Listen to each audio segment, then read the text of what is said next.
nobody. I don't care who it is. This is a brotherhood.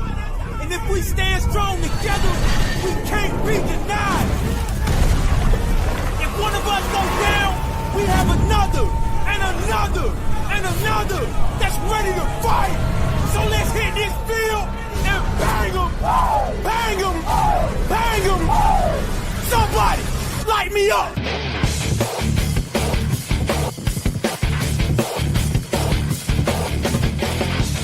It's time to huddle up.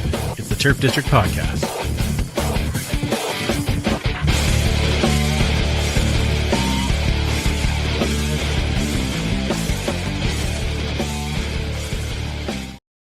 Welcome back to the Turf District, where we huddle up to talk all things Edmonton Elks and the CFL. And boy, am I excited. Welcome to the start of season 11.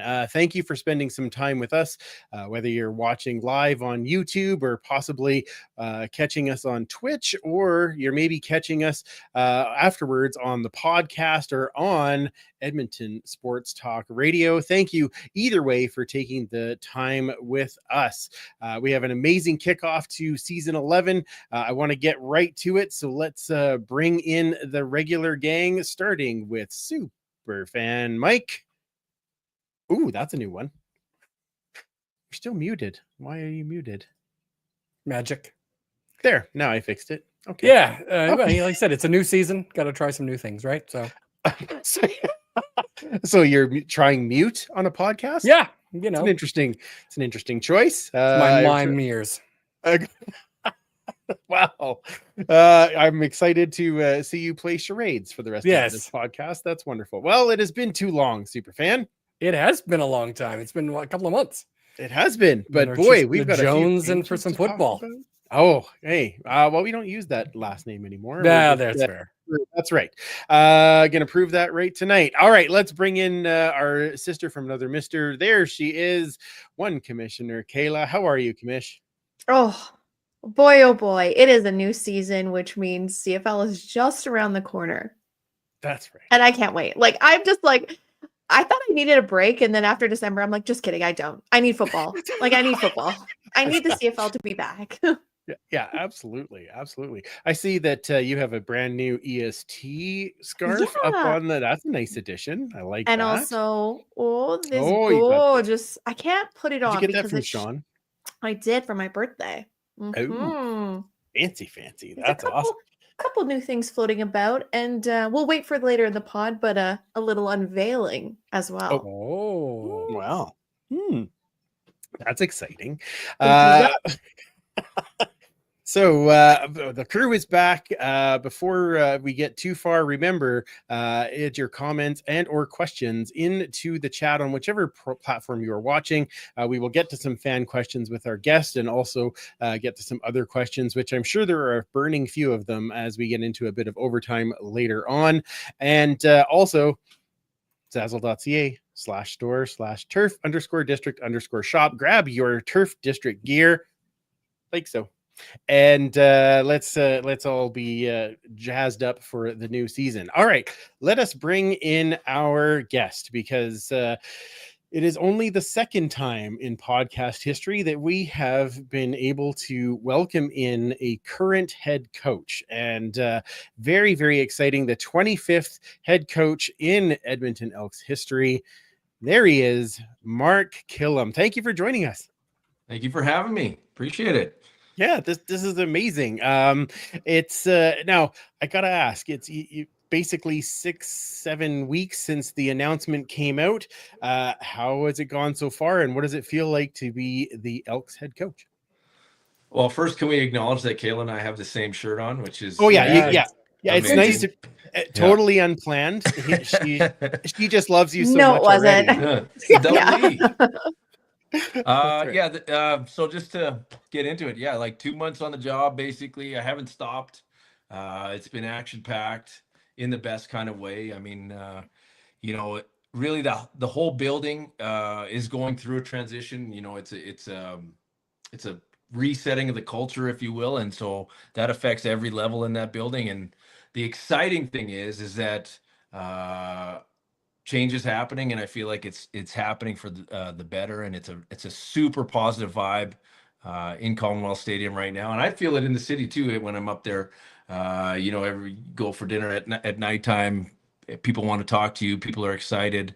I was down at in Canmore for that hockey day in Canada, and I was out and about, and I had all these season ticket holders coming up to me talking about how excited they were, and that's an exciting thing when people are excited for the green and gold. That's a good thing. There's something a lot of people thought you'd never be saying, but that's exciting. Now, I mean, I gotta ask, because somebody's gonna say, so on the podcast, are you gonna fucking bring it, or no? I'm just kidding. That was outstanding, by the way, to throw that into the yeah. I took the bait a little bit. Like, he baited me a little bit. I didn't like the way the question came across. It bothered me a little bit, but part of it was calculated, because I want the people in Edmonton to feel the passion that I have for this program. I want that. I wanted them to feel that, and that's why I said it the way I did. I also said it that way because I want our players to get excited. I mean, that's who I am on a day-to-day basis. I'm not like this. That's who I am all the time, and I wanted them to feel that energy. And we got a little edge to our football team. That's okay, and I'm okay with that. That's awesome. Radically Canadian. Yeah. We're all starting to get to know who you are and what you bring in football, but we like to start by going back to the very beginning. So who introduced you to football, and when did you start playing? Yeah, so I started playing in grade 8. My best friend played in grade 7, and I watched him, and I remember going to the games. And football in Southern Alberta is a big deal, as you guys know, in this province-wide. It's at the amateur levels, it's in a tremendous province for football, but in Southern Alberta, it was a big deal. And I remember going in grade 7, we used to all go watch the LCI Raymond games. And I remember just this image of, it was a cold October night or something. And I remember just the steam coming off the huddles, literally burned into my mind. And I was like, I need to play football. And then I the following season in grade 8, I tried out. And I remember as soon as I put, that helmet and shoulder pads on, I was like, this is the sport for me. I played a little bit of hockey, not very well growing up. I couldn't really skate, but I could run really fast. So it was kind of like a good transition for me. But then I just, I went through that path, and I just fell in love with the game as soon as I got around it. What position did you play when you started? I was a running back and a linebacker. Actually, I think I started as a DB because I was pretty small. And I remember my coach telling me, I remember just going balls to the wall for like this little tryout period. And I remember I had a pick and I scored on it, and I was pumped. And then I remember I got lit up, and I got super winded, and I was like trying to fight back tears, like trying to like get back to the huddle. And the coach came over to me, put his arm around me. He's like, hey, Mark, you made the team. Okay. So just relax. You made the team. And I was like, hey, that was it. But yeah, I started as a DB. And a running back, and then I became a linebacker, running back for high school, and then in university as a linebacker. Nice.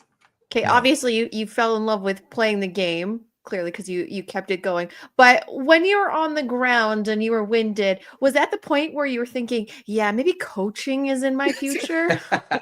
No, I think you get into coaching because you can't play anymore. I mean, Okay. I couldn't play I didn't play my 5th year. It just didn't work out. My body was just not staying together. And it's a weird story. My best friends that were playing, they were going to play their 5th year at U of A, and I was having a hard time actually being around the program because I wanted to play so bad. So I took a practicum in Calgary for the last part of my degree, the last semester. I was like, I got to go. I got to get out of here. And that's actually taking that practicum. I was working as a strength and conditioning coach at Peak Power Sport Development in Calgary. And they said, if you can start this football training program, we'll give you a job. And so I was like calling all around all the high schools trying to promote this program. And I called out to Cochrane High School, and Bruce O'Neill, longtime co-head coach there, him and Rob McNabb did a tremendous job all those years. But Bruce O'Neill goes, is this the same Mark Kilam that I coached in the Senior Bowl in '97? And I was like, yeah, it is. And he's like, what are you doing? Do you want to come coach? And I was like, I do. So I ended up getting this job at Peak Power. I changed my work day around so that I would open the gym, and then be able to rip to Cochrane from like the 3 to 6 window, and then rip back and then close the gym till 9. And so I coached high school football in Cochrane for 3 years, and that's where I met. I'm telling this story because it's really pertinent. That's where I met at one of the years I was there. Two of the dads of the sons on the football team were Ted Hellard and John Forzani, who were part of the ownership group in 2005 that bought the team. So that was really, if Bruce doesn't invite me out there, and I don't do that, and I don't leave U of A and end up playing my 5th year, this whole thing doesn't even end up coming to fruition. So it's crazy, full circle, how you never know the moments that are going to change your life, really. Yeah, that's not providential. What is? Oh my goodness. It's crazy. Yeah, it's set up. Now, so you talk about starting your career. You had 20 years in Calgary, at different, obviously, positions, all the like working all the way up to assistant head coach and special teams coordinator. But what do you think are your biggest lessons that you learned over that time that you can bring through to being a head coach? I think there's so many. I mean, we're all shaped by our experiences, right? Your philosophy is lessons, good and bad.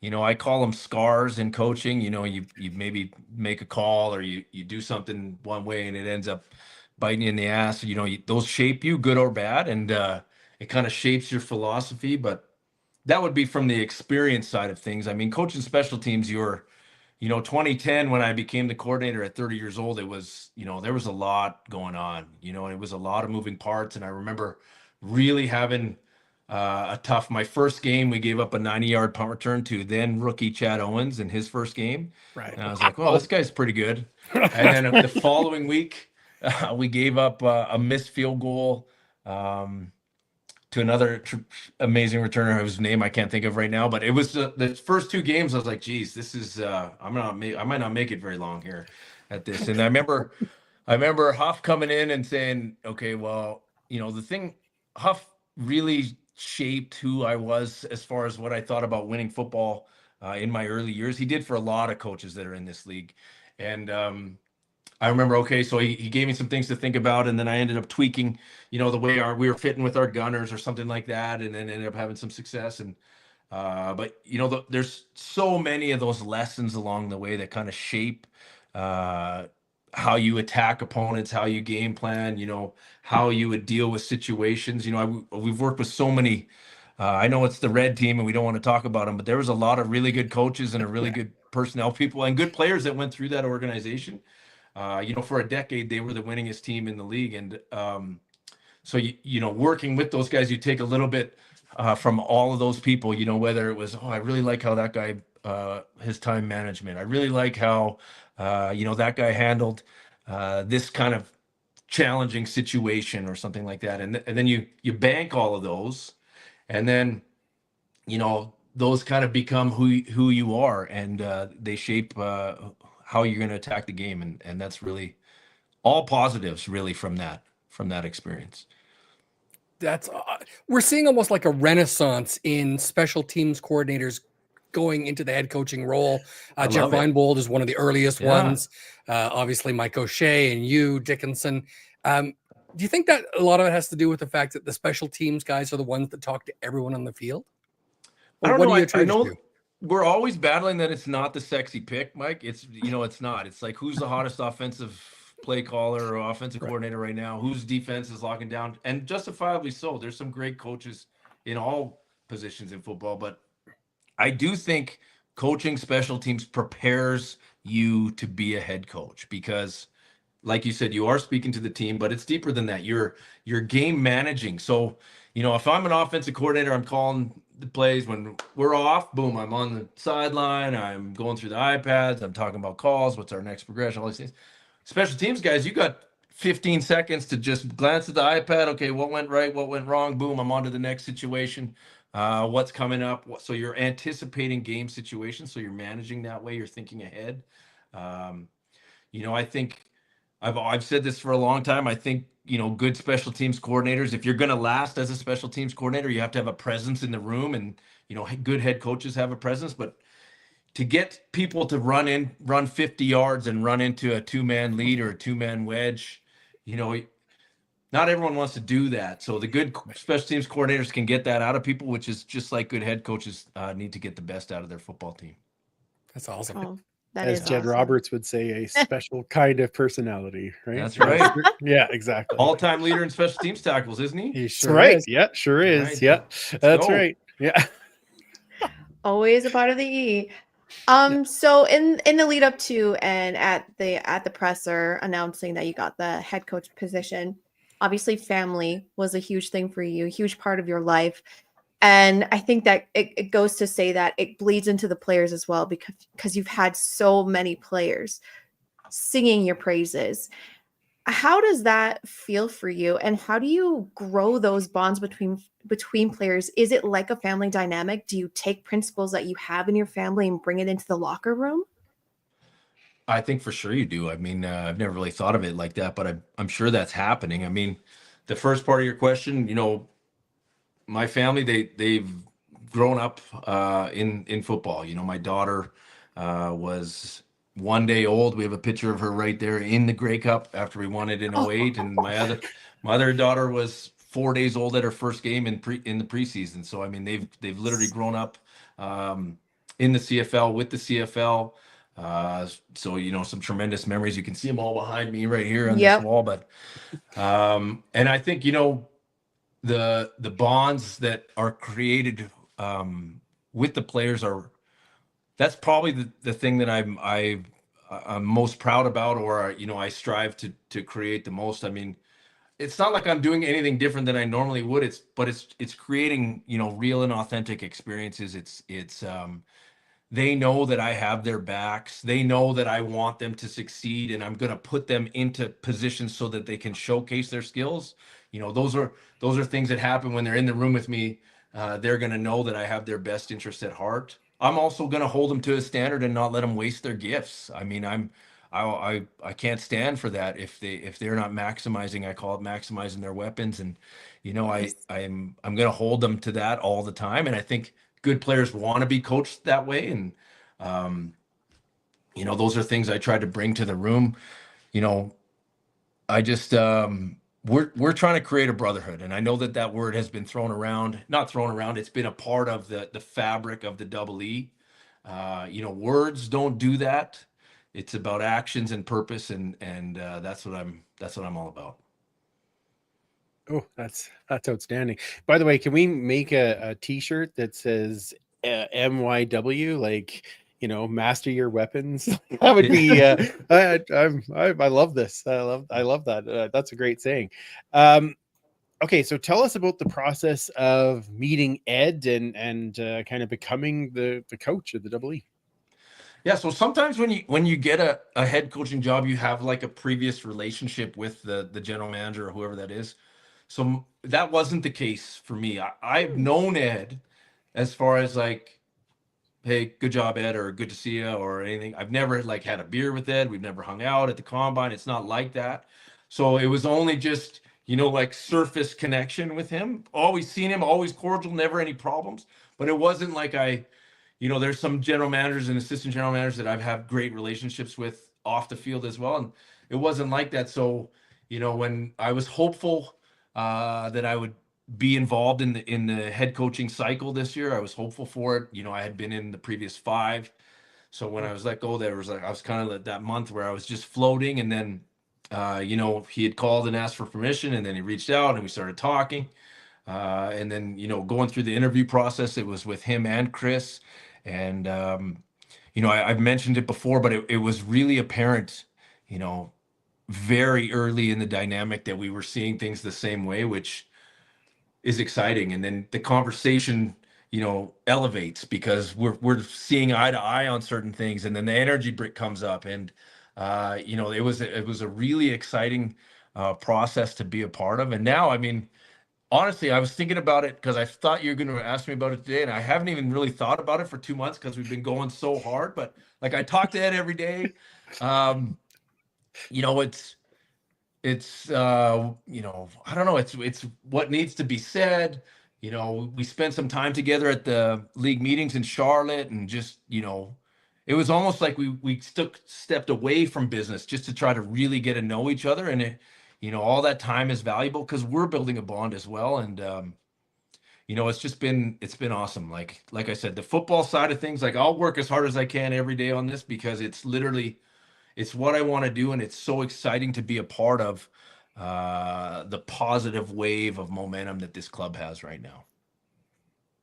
That's fantastic. In the last couple of months, we've also seen you announce your coaching staff. So tell us a little bit about bringing that coaching staff together, where we see some returning players, some returning coaches, some new faces. What was that like for you to build that coaching staff?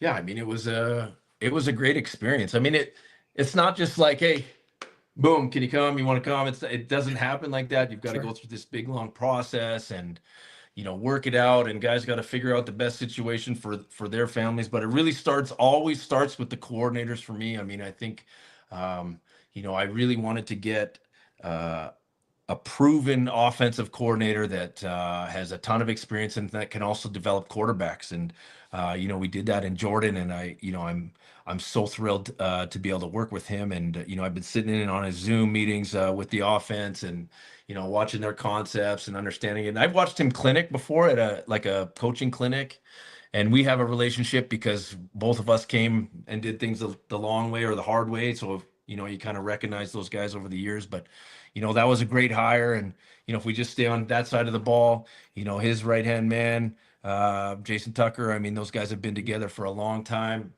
I was making fun of him today on the Zoom. I pulled up a picture of like this young Jason Tucker, and I was like, who's this guy? Because no grays, no nothing. He's like, I have no idea when that picture was, but it was awesome. And then, a big one for me was hiring Steven Sorrells. I mean, the guy did a tremendous job last year. And I think, it's important that he gets a lot of credit for that because, he took a band of misfits up front on the O-line, and they got after people big time. And, I'm really excited about some of the run game stuff, some of the RPO stuff that we're talking about right now. Pairing him with Jordan, you've got Jordan's proven system, and then you got this Sorrells, this Alabama front coming after you. You know what I mean? And it's going to be exciting. And then the young guy on that staff is Tristan Dice, who, is the son of a legend and Bobby Dice, who I've got a great relationship with. And it's just hard for the younger coaches to get opportunities. He's getting his own unit. He's done the work. I'm excited to work with him. I'm excited to get to know him a little bit more too. We're all going to be in Edmonton in about a week and a half, and we'll all be up there. But that offensive side, we got some guys over there. And then you go to the defensive side. I've known JC first from afar as just admiring his work as a player. Then he did coach with us in Calgary for 1 year in his first year of coaching. So that's when we created a bond. And JC and I feel, we see defense very similar, and, certain things that are important to JC on defense are important to me as well. And, I knew it was the perfect fit. And, the guy is, he's a constant overachiever. That's who he is. The guy is all about ball, man. Like, I can send him a text. I could probably text. He's having a baby right now. I could probably text him right now, and he would hit me back with a detailed response. Like, that guy lives and breathes ball, and he is so excited to be coming back to Edmonton. I can just tell you that right now. He's already got a house. I mean, it's going to be. I'm really excited to work with JC, and I know it's his first year, and I'm going to support him. And but I mean, the guy is going to. If he's proven anything in who he is in his life, it's that he's going to rise up to the challenge. So then you got JC, we got Aaron Grimes on the back end. I'm excited about Aaron. Aaron's super high character human being. They might be the only family, the Grimes family, that has more hair than the Kilam family. Let me just tell you that right now. So they might, but I'm excited to work with Aaron. I've known him for a long time, never worked with him, obviously, but he's big in the community already in Edmonton. And, that's part of our mandate was to reconnect in the community, and we're going to be visible, and we're going to back that up with our actions, but he's already doing that, and then, we got Demetrius Maxey, who is, he's going to be our special teams coordinator. We're going to do special teams by committee. There's going to be a lot of guys involved with that. Des Cotillier is coming from Calgary, who was my assistant from the last 2 years running special teams. And Des, let me just tell you one thing about Des. Des is the best young coach that I've been around in 20 years in the CFL. The guy, you give him one project, he does that project plus 10. and building on stuff that you Amazing. didn't even really think about, but he adds to that. The guy is intrinsically motivated. He's like, you give him a little bit and he does excels even more. I'm really excited about giving Des a little bit more ownership. But let's bring it back to D-Max. I mean, talk about guys in the community, talk about Yeah. guys that have energy, positive energy, talk about guys that are respected by their peers and their players. We all know what kind of defensive line coach that guy is. He's a technician. He can develop talent. I mean, we got some guys on our staff. And then the last one that I'm kind of proud about too is we hired Danny Nesbitt away from the U of A. He was a special teams coordinator there. Danny is a savant on the computers.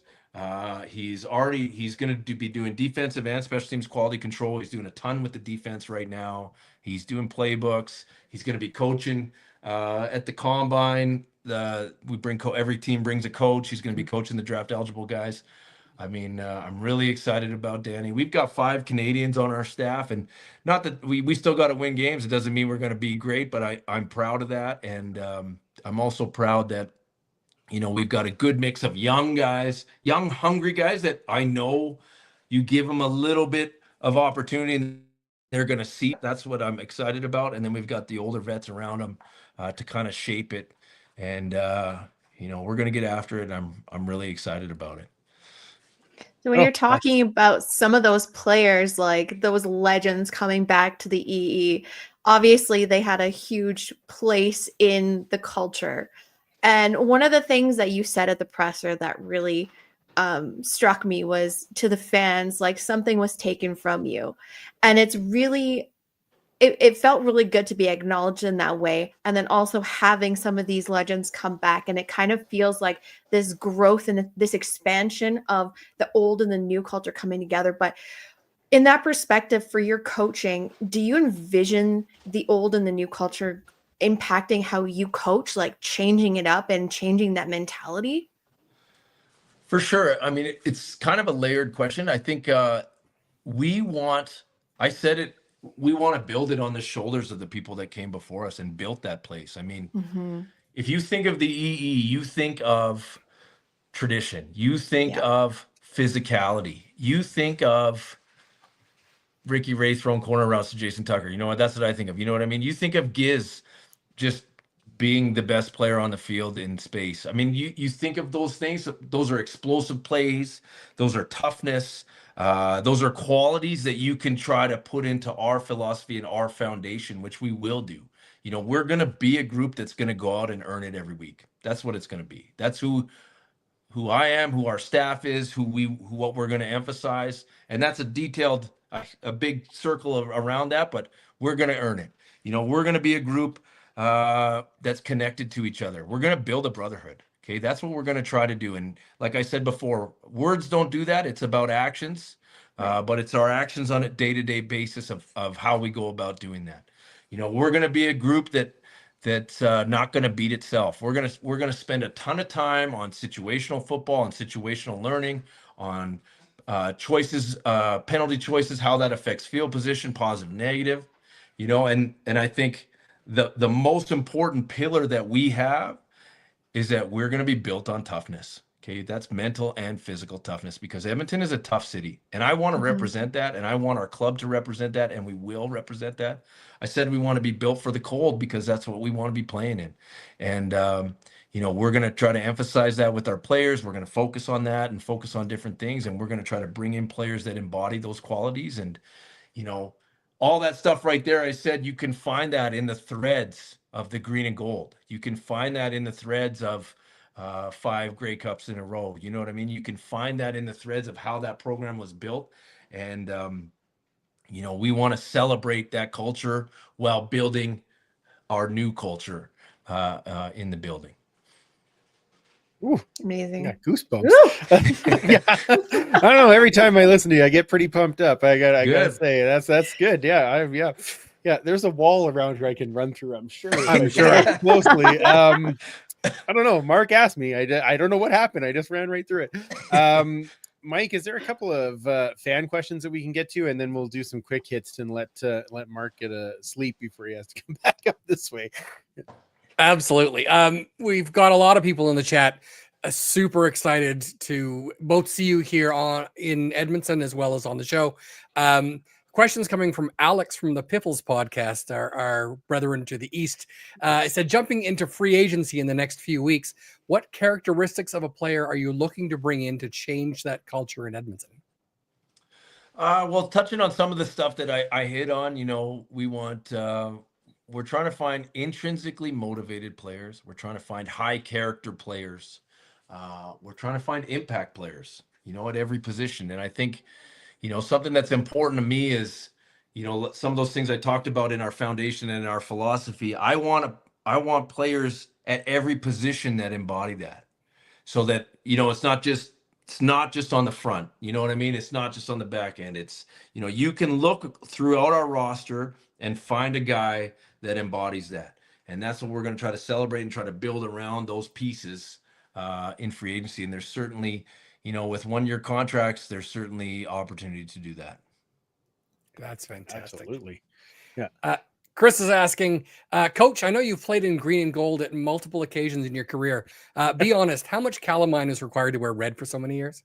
It was hard at first, honestly, because I grew up Raymond was I had not a hatred, but a dislike, a heavy dislike, because it was LCI Raymond always, junior high, high school, and then it was U of A Dinos. It was and then it took me a little bit, but I mean, I'm an all-in human being, and once you're in those moments, you start flying the flag for whoever you're working for, obviously. But it did feel good to get it back on. It does feel good in my closet actually right now. I have a green and gold section now, which I haven't had in a long time, so I like that. I had about, I'm not exaggerating, 5 garbage bags of old clothes that I had to get rid of, because 20 years you just accumulated, so I'm I'm never gonna wear this again. Giving it to the cousins and everybody. I don't know, giving it every, but it does feel good to get it back on. Oh, that's outstanding. All right, let's do one more question here. This is from Leanne. Said, burning question for Mark. What is your hair care ritual and what products do you use? Yes. It's actually pretty short right now, I think. I try to keep it a little bit more respectable. Normally in the off season, I let it go a little bit because I'm in the mountains and I'm chilling out and stuff. But my wife cuts my hair. That was a COVID thing that ended up turning out great. She cuts my hair, so you got to make sure that you say that you like it. Otherwise, she doesn't love it. Take offense. But I use the blue conditioner. I don't know, the blue conditioner in the shower, and then put a little stuff in it, and then just let it ride. I don't comb it. I don't do anything. It just kind of goes like that. Yeah. The same thing Andrew does. It's great. Yeah, absolutely. Yeah. Nothing like that blue conditioner. Let me tell you, it just helps right out. Yeah, it's perfect. Yeah. So, I was waiting for you and Kayla to do this at the same time. Just coming. Don't worry. Oh, it'll happen. All right. Okay, excellent questions. Thank you, everyone, and we will get to more questions a little bit later on. Let's do a couple of just quick hits here to Mark to know you a little bit outside of football. What do you like to do when you're not doing football things? So it's been a minute since I haven't been not doing a football thing, but my family, we kind of all share, my parents and my sisters and I, we share this cabin in interior BC, and it's like cabin in the woods on this little lake, and there's not a lot of people around there, and so I try to get away there. I think it's awesome. Kids have spent a ton of time there growing up, and it's it's a non-motorized lake. It's a little, it's actually called a pond. It's Cameron Pond, so it's not that big, but it's it's nice to just get away and turn off a little bit and kind of be present out there. But that's what I like to do. I used to do a lot of snowboarding. The last year and a bit, just knee has not been working properly, so I kind of stopped doing that. But I've spent a ton of time, so we've become this basketball family. My youngest, both my children played basketball. My eldest just stopped, but my youngest still plays, so she's all over the place. She's on a travel squad. So I never played basketball growing up. I can't dribble with my unless I stare at the ball like this, but so I've learned all the rules, and now I'm totally into it, so that's exciting. But Not a lot. And this since obviously we got this job, it's just we're trying to go all in here and have our hands in everything in the building. So there hasn't been a lot of time for anything else. But I actually do have a life sometimes, but I'm coming off as only a football guy. I do a lot of football, but I try to get away from it as well at times too. We believe you. Yeah, It's there's- important. Okay, so let's get the deep, hard-hitting questions. What's your favorite guilty pleasure snack? Chips and dip. What kind of dip? Dutch Ripple plain with dill pickle dip. There it 100%. is. I got about 4 of them. They were on sale, so I bought 4 the other day. I just could not even stop myself. Yeah. I also make the dip sometimes. I make it, which is like deluxe. We call it the kill dill. It's next level. Oh, Nice. I see a cookbook coming out. There it is, the Double E cookbook. Next level. Yeah. Kill Dill. Oh, fantastic. Oh man. Yeah. Well, you kind of killed my assumption with the blue conditioner, because I was going to say, pregame rituals, and if it's not exquisite hairstyling, I will riot. But clearly, that's not one of them. But what are your pre-rituals for the game? I like to just try to relax. I like to sometimes go for a walk. If I'm on the road, I'll definitely go for a walk. Throw the headphones on. If I'm home, I'll just be home with the fam, hanging out. I like to get to the stadium at least 4 hours before, take my time. I like, I have a certain way I go about getting my mind into the game, where I watch, certain drives or certain opening sequences of games, of different opponents, different things, just to get it back in my mind. And then, that kind of builds. I've been a special teams guy, so we're always out on the field early, getting those guys going, which I will do again, just because it's habit. And I like to be around the specialists. And then, something that I always do when the anthem's being played, that's really when it just zeroes me into the moment. And, I take a couple breaths and I'm locked in. Once the anthem ends, hit the smelling salts and let's go time, baby. Love it. Yeah. Oh my. Yeah, here I'm going with a really deep question after that. So cats Yeah. or dogs? You know what? We've grown up with both in my house, not this house, in my childhood home. We had both, but I would definitely say dogs, but I can't say that too loud because my daughter's upstairs and she'll be like, well, dogs, Dad, I've been asking for a dog every day of my life and we haven't got one, but I would say dogs. But we are currently a pet-free home, and that's nothing against pets. It's just the way that Busy. we're away a lot. It's hard. Yeah. Makes Yeah. sense. Looking behind us, all of us, you can see we have a lot of mementos and items here. Do you have any favorite pieces of football memorabilia, whether it's CFL or anything else? Not a huge a gatherer. I have some game balls, but not a ton. Like I have one from each Grey Cup. I have it's more about, I have the pictures, like I said, of my daughter in the Grey Cup right there. I've got one downstairs in the basement of me holding the Grey Cup in 08, like the Stanley Cup, which we're not even allowed to do anymore because the Grey Cup kept breaking. But I have one of those. I have it's more about, I really try to just bank the moments, truthfully, and that sounds super cheesy, but that's how we've always been in our house. Sometimes we don't do a ton of presents at Christmas. We'll go on a trip or something, you know what I mean? Nice. We've always tried to just bank the moments, and so that's kind of where that's at. We'll take it. Yeah. Right. Speaking of trips, place you want to visit the most? My family and I really want to go to Greece or Europe. We've Nice. never been over there. I've got a sister that lives in Cayman Islands, so we go visit her often, as much as we can. Maybe not as much lately, but I promised the kids we're going to go next year, so we're going to go down there. But Nice. I have a sister that lives in Vegas, so we've got another good spot to visit. But we've wanted to go as a family to Europe or Greece for a long time. We've been talking about it. Hopefully we can make that happen in the next couple awesome. years. Amazing. Wow, that's cool. So you walk into the Elks office. So you've got Chris Morris, that was known as C Murder.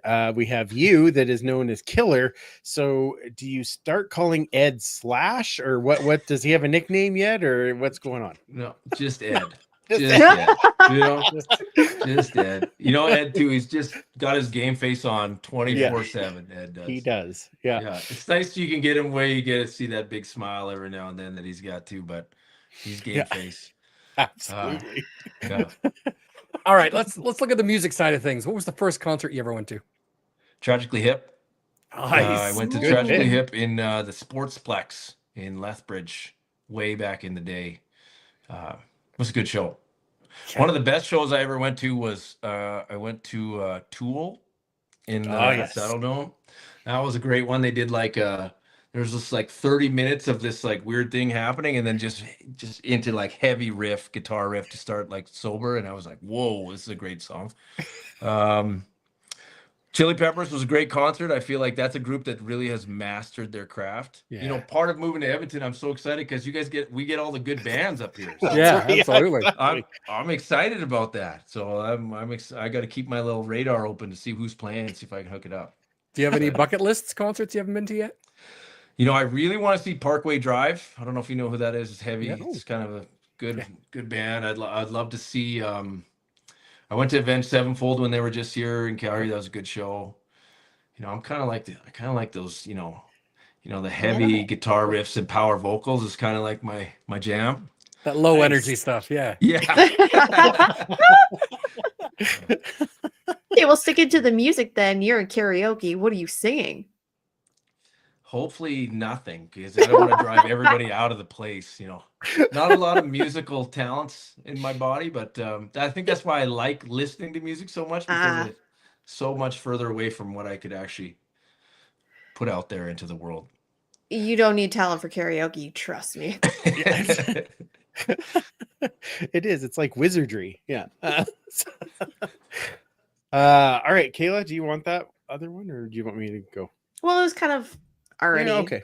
All right. It's called an audible. That's Yeah. good. Yeah. Oh, that's what I thought. All right. Yeah, Well, Mark, I mean, you've pumped us all up. We're all set to go. We're ready for May 11th to be out there in the stands watching you fire guys up, and all three of us will be there. So that's awesome. Exciting to launch on the season. I know there's a bunch of stuff going in between now and then, but really excited to have you on board, and thank you again for taking the time with us to answer some of our silly questions and share a few laughs and memories with us, because we really appreciate it. So are you on like social media or anything like that, or is it just like no, I have hi when we see you?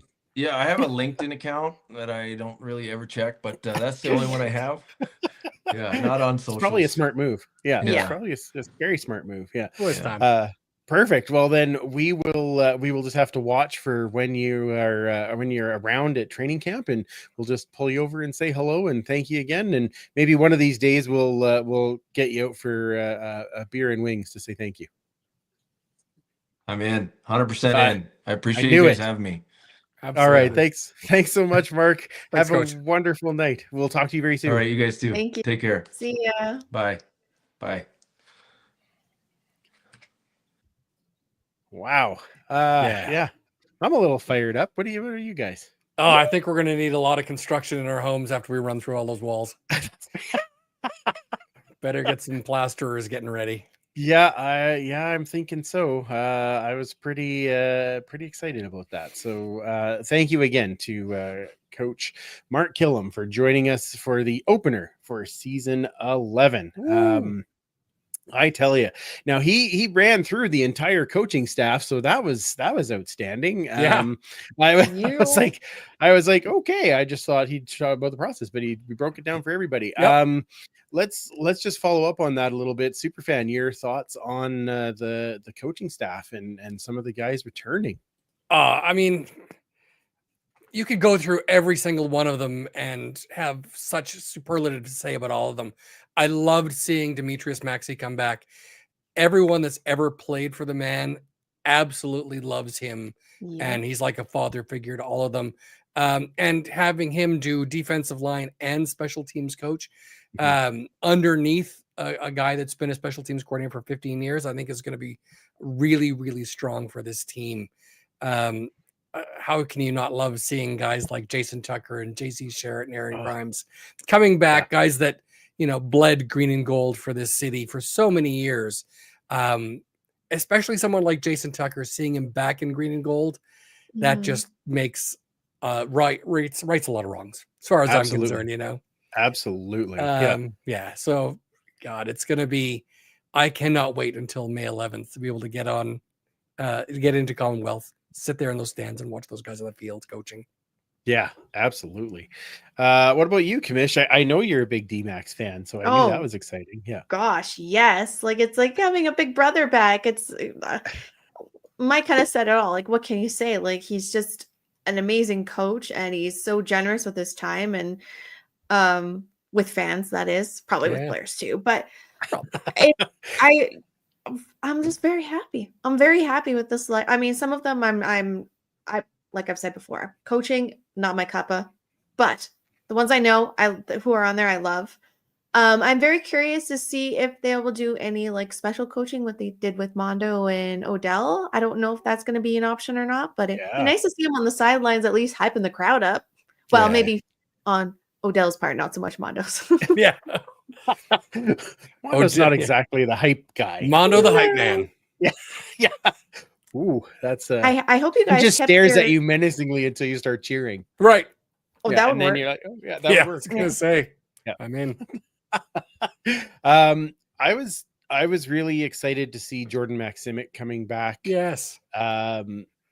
Again, a guy that had built all the way through his kind of came up with the double E, and so just seeing him back home is a big deal. And I think that he's learned more things, and he's a very exciting young offensive coordinator, with which this offense is exciting to watch as it is, and having him come in and run it, that's very, very exciting. So He did all right with Nathan Rourke. Just saying. yeah, he did decent. Yeah, Yeah. decent. Yeah.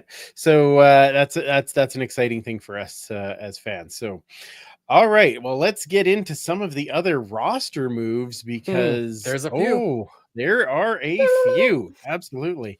Wait, I can use this for this one. Hang on one second. Breaking news.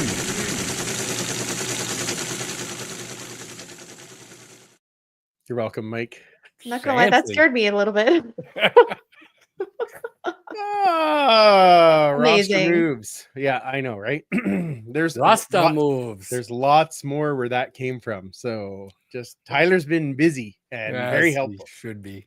So, all right, let's start with the extensions, because one of the most important extensions happening first off on of our list, Trey Ford signing through 3 seasons up until 2027.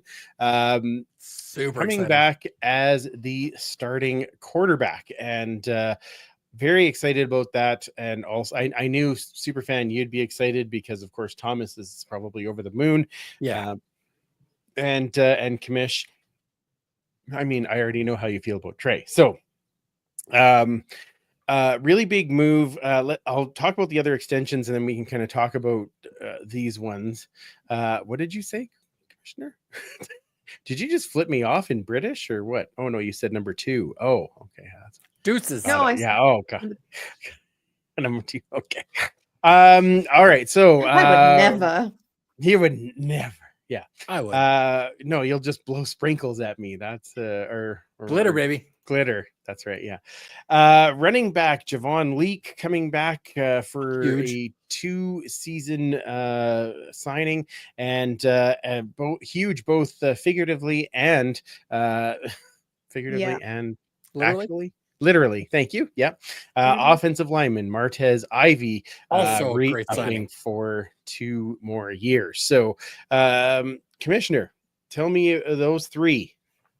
All exciting, all great. Oh Happy yeah, with you? I thought you were gonna say choose. I was like, wow, that's. Yeah. Choose. Choose which But- one is the most important. Go. But I believe Ivy was on my must sign prior to Yes. when we ended the season. So that big signing, and Javon Leake, like more. We just need to see more. And with Rankin, Now Mhm. I'm curious, is he going to be the running back or the returner? A running back Yes. or the returner? Running back? Yes, both. Is he going to be this or this? Yes. Yes. Cool. I think they really rotated him well last year, where he was doing some returning, but also was a different kind of back. Yeah, I think it could be really, really solid to see. So okay. So that just makes me curious to see how that special teams is gonna. Yeah, could be very interesting. That is for sure. I'm happy with all those moves. Super fan. I knew you would be excited about Martez Ivy because he opens up space for all the Javon running Lee. backs. Yeah, that's right. Yeah, And Trey Ford, absolutely. It's been great, especially. I mean, obviously, this is all on the offensive side of the ball, Mhm. and I think our offense was an impressive part of the team last year, regardless of the fact that our record didn't get us into the playoffs. We were first or second in a lot of categories on offense. It was the other two phases where we started to have problems. And I think being able to solidify those important parts of that 2024 offense moving into 2025 is going to pay dividends for us. And again, like I said, Maximic having worked with a young Nathan Rourke, working now with a young Trey Ford, still young. I mean, they're all young compared to me. Let's be honest. Even Dane Faithful is just a young child. Yes. But I think that that's gonna really help Trey move to that next level. And knowing he is the guy going in for the next 3 years, especially if we could maybe bring his brother over, that'd be pretty awesome too. Yeah, we're going to talk about free agency setup here in a little bit, but yeah, it's a good one. I'm going to move to the next one of the trade because we were talking about quarterbacks. So the Elks acquire quarterback Cody Fajardo from Montreal for quarterback McLeod Bethel Thompson. And both quarterbacks have now signed on to those prospective teams as backups. What do you think of that trade, Superfan? I think that's probably good for both of the players. It's hard to go from being the starter, the guy in a city, and then moving into the backup role. Certainly from maybe your ego point, and plus from the fans, right? They're going to be, if there's even the slightest hiccup in your starter, they're going to be clamoring for that backup because he's got a bit of a relationship with the fans. So I think that's really good. Plus, how many times have we seen a player move from one team to another and that rejuvenates their career? So we didn't see any quarterback finish a season playing all 18 games last year or the year before. So we know they're going to be pressed into service. And let's be honest, a Grey Cup winning quarterback from only 2 years ago, like 15 months ago at this point, being able to step in if Trey is unable to go all 18, that's a pretty impressive security blanket. Yeah, absolutely. Kayla, thoughts? I mean, it kind of killed my dream, but this team does a lot of that, so I'm not surprised. Well, I think the dream was already killed. Wasn't he already signed somewhere else at that point? No. Mazzoli? Right. Holy Mazzoli. Right. Yes, that's true. Yes, I get that. Yeah, no, VA had already gone to Calgary. Oh, no, no. I knew that was never. And besides, I'd be like, very. Yeah. So, no. I find Trey and Mazzoli have that kind of a similarity. 100%. But now that I've had some time to marinate on it, it might be good to have someone like Cody who is very different for Trey to learn from. And like you said, it's never a bad thing to have a Grey Cup winning quarterback as your backup. So, but and a recent Grey Cup winning quarterback and MVP. Right. So, I get where they were coming from. Just it was sad for me, but oh well. It's sad when your dreams have to get shelved a bit. Yeah, but good for MBT finding landing spot as well. I think he got the fuzzy end of the lollipop he was here just as far as treatment and such. So hopefully he has an okay time over there. Just not against us. That's the hashtag for the show, the fuzzy end of the lollipop. Yeah. Yep. Oh my. It's my Archie's cover band. Okay. Okay, so signings. Let's get to some signings. Lots that Yeah. have come across. Wide receiver Trey Odoms Dukes coming up from Calgary. Yeah. That was an interesting one to me, just Mhm. because he had such a great rookie year. I know he spent a lot of last year injured, but of course he would know Kilam. So Yeah. kind of makes sense. A whole bunch of guys that we know nothing about, so these are the ones that you want to listen for when we get to training camp, because which one of these is going to be the next Brandon Zylstra or the next Darrell Duke Walker, Williams, Darrell Duke Walker, Williams, yeah, Bryant Mitchell. like all of them. Yeah. Okay, so wide receiver Jalen Calhoun. Yep. Sure. Wide receiver Corey Crooms Jr., defensive back Demetrius Ford, because we needed more Demetriuses and more Fords Yep. on the team. Absolutely. Demetrii and a whole bunch of Fords. Yes, was on the Hamilton PR, so that's where Ed would know him from. Wide receiver Devron Harper, defensive back Leonard Johnson, wide receiver John Lapp, defensive back Kenneth Logan Jr., kicker Campbell Fair, who was Calgary's sixth round pick in 2023, defensive lineman Micah Roan, and defensive lineman Jonathan Kongbo. And one more, actually. On the CFL transaction wire, we have signed DB Steve Stevens the fourth. That's a lot of Steve. Steve Stevens the fourth. Well, his name's Alfred, but his last name's Stevens, so he goes by Steve. Steve Stevens the fourth. Yeah, that's way okay. better. I hope he makes the team just so that we can say Steve Stevens. Is he a defensive back, you said? He is a DB, yeah. Oh, no. 6 feet tall, 205, born in 2000. Ouch. He played for Oregon. All right. So, yeah, played for a good school. Wow, that sounds like fun. Mike, I wanted to ask you about the signing of Jonathan Kongbo and what you thought about that, because the last landing spot he had was in BC and had some issues fitting in there, shall we say. Yeah, so I'm curious. I'm very interested because, again, they talk about wanting to build that culture here. So I think it's one of those things where, knowing Ed as we do, which is not much, but what we've seen him do, he'll give you a little bit of rope, but if you hang yourself with it, you're done. We've seen him walk onto the field during a practice and cut somebody and walk them off.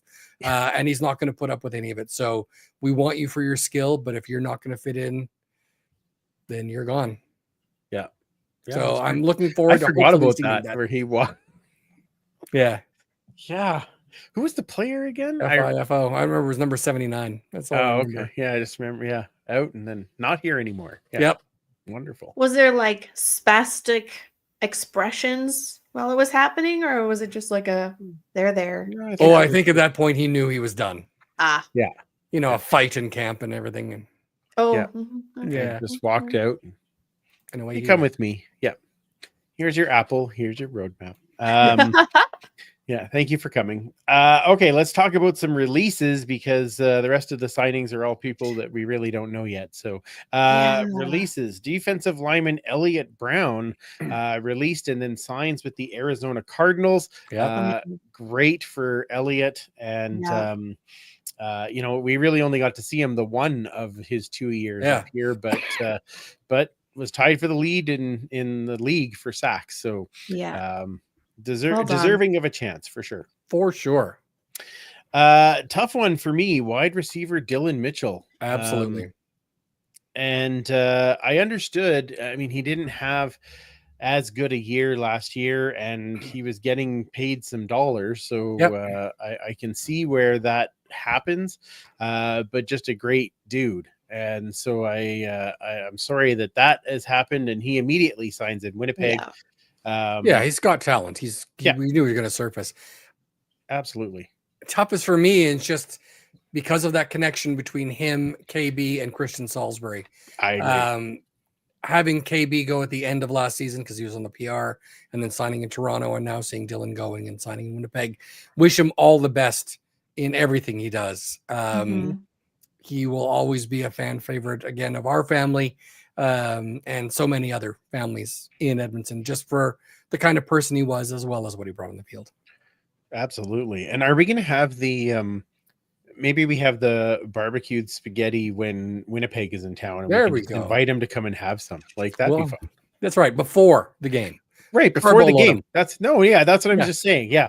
And we won't put anything in it, Dylan. It's okay. Just That's right. come and, be, Carb up. just Yeah. have- What's that Carb weird up. aftertaste? Oh, that's X-Lax. That's Anyway. that's laxative. Yeah, exactly. Yeah, it's great. You had the exact same thing I did. Why is there chocolate in my barbecued spaghetti? Oh, I Yeah, have never mind. It's no a dessert. No idea. Just mixing it up. Kicker Jake Julian, who should have been the special teams player of the year last year. Yes. In the CFL, absolutely Yep. robbed. Punters are people too. Now, how many? He tried out for like 9, or was it 11 teams or something in the NFL? It was crazy. Signed with Tampa Bay. So, Yep. I was hoping he'd be with I the Steelers, but Kayla made the There's the face that I thumbnail. made when I found that out too. It was like, yeah, there's the thumbnail right there. like really? Tampa Yeah. Bay? Really, There's lots- Jake? There's lots of other. Okay, well, I know his hope family he would have preferred Seattle, but what are you going to do? Mhm. Well, his family could have preferred Detroit. He'd be like right there. Yeah, I just know that they're Seahawks fans. Yeah, I know, but still, I would have preferred a lot of other places than Tampa Bay. That's just me, but good for Jake, and Yeah, very well happy deserved. that he's getting that chance. The one that was announced, I'm going to skip one and we'll come back to it because today announced kicker Boris Beatty being released. Not a surprise. No, and my guess is that there was some conversation of, well, we need to rework this very expensive contract based on your output last year, and no, I'm not doing that. Okay, well then, bye. Best of Like- luck. And he correct. had I've heard the number being $28,000 bonus due on Friday or Saturday. So Right, and so yeah, if you're not going to rework it, then welcome Then to free agency. you got to jump on free Goodbye. agency before anyone else does. Yeah. That's right. Yep. Yeah. So there you go. I'm sure. I'm sure he walked right out the building. Yeah. Coach Vic saying, "Sounds like there's an opening for Mr. Faithful." I agree. I very much agree. But Between we'll- Jake and Boris, you never know. right? Come on now. Come on. Okay, the last one. A little weird one. Defensive back Luches Blue Cheese Purifoy that's a being tough one. released. Very tough one. Originally the story was that he was just being released from the Elks, and then about an hour later, we find out that there is a 2-game suspension for Adderall, and which then the CFLPA then said that he was taking that.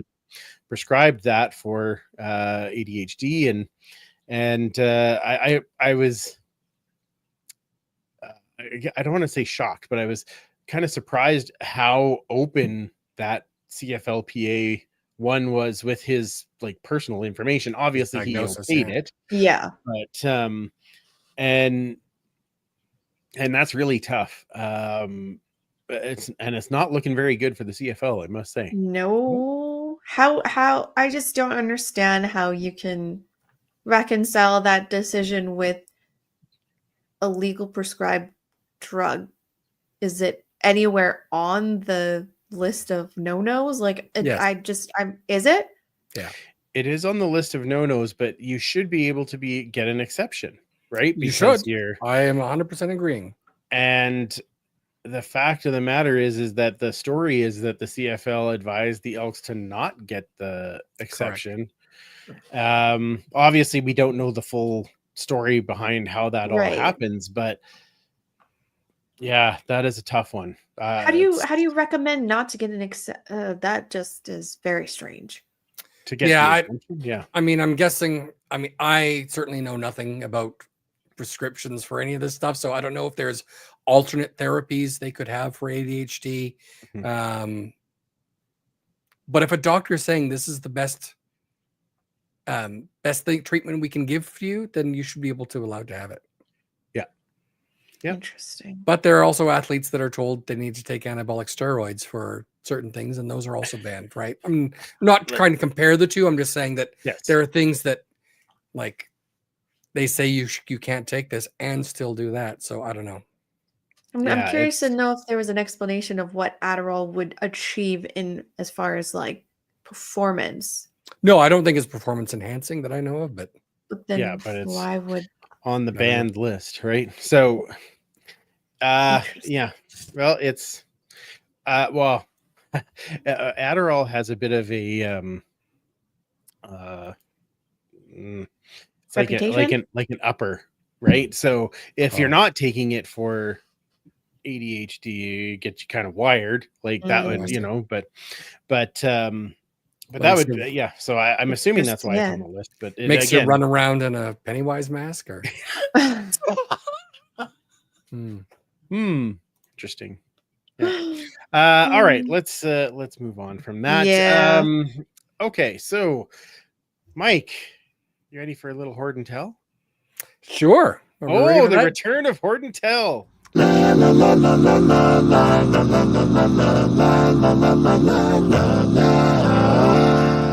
It's time for Horde and Tell. Tones of one Tyler. You know, I just figured that we might as well go back to the full original for the first season. It's a We'll have beautiful thing. we'll have a shortened version before long, but still, it's great. So what do you got today, there, super fan? I've kind of gone through a lot because there's been a lot of stuff over the last couple of months that has come in or that I hadn't quite gotten a chance to go through in November. So I thought I'd just grab a few older items, and when I say older, I mean like super old, older than me. So, wow. yeah, absolutely. This is the first one that sort of came in a little while ago. I do collect some of the old pennants, and this little beauty came in an official fancy. souvenir, 1956, our third consecutive Grey Cup win. Nice. Absolutely nice. beautiful little piece. Got little tassels on the end. Of course. They don't make them anymore, and it's still in absolutely great shape. So I was pretty thrilled about that. Yeah. What else we got here? This one is kind of neat. Hopefully it shows up. This is tough because a lot of them don't survive because it is very thin and wasn't meant to be saved. And there we go. A lovely placemat from one of the Grey Cups, I believe 1955, is it? I think it says 52. Wow. And that's there we go. And that's like a placemat from a meal? From a dinner, yeah. Wow. Really? That's So cool. I've seen just two before, and I've really wanted one for a long time. And a guy I know said he finally came across one, and I'm like, oh, it's done. Absolutely got there. And that's awesome. The last one, this was pointed out by a friend of mine in town, Dave, who said it wasn't something for him, but he thought I might be interested. Years and years ago, up until 1988, there used to be a CFL All-Star game. So it wasn't just that they picked All-Stars, they would actually have a game sometimes before the season, sometimes after the season. The very first one was held in 1955, and this is what a lovely dinner menu looked like from 1950. Very first annual. On the inside, though, we have all the players who were in it, East on one side, West on the other, and you can see the entire West team signed it. Wow. And who was she? She was the Miss Grey Cup. Oh, right. Yeah. Yeah. So you can see some of those autographed. Buddy Tinsley. Yeah. Rolly Miles, Johnny Johnny Bright, Jack Parker's in there. Earl Lindley played for us. Normie Kwong. There are a lot of Edmonton players in there. Ray Wilsey. Ray Prochaska was a coach. Bob Heidenfeld. That's crazy. And a few on the other side as well. Man, that's awesome. Yeah, so the 50s were a kind of a fun time for Edmonton fans, I've been told, and they certainly produced a lot of very cool items. And those are just a few of the ones that sort of came in during our time being in the Grey Cup back in the 50s. Oh man, that's Marvelous. so awesome. Holy Yeah, cow, so that's crazy. I don't know where we're gonna Thank put you, them. I'm running out of wall space. Yeah, but- I'm right. I don't know what you're talking about. yeah, I was gonna say, Um, didn't you a long time ago? Like, yeah, ages ago. But yeah, I've pulled a few things down and I put a few things up. let's put it on rotation. Exactly. I've got to figure out where to put stuff like this. Ooh, oh, yep. that's a nice one. Yeah. My problem is I've kind of run out of room at the top there, so I'll figure something Oh, out. yeah, I need another. Yeah, another shelf. You can Yeah. put that one up. Why not? Yeah. Well, thanks, Superfan. That was Yeah. amazing. Yeah. Always love it. A lot of fun. Okay, we need to get into some 2025 schedule because yeah. it was a bit delayed getting to us, but it did finally come out. And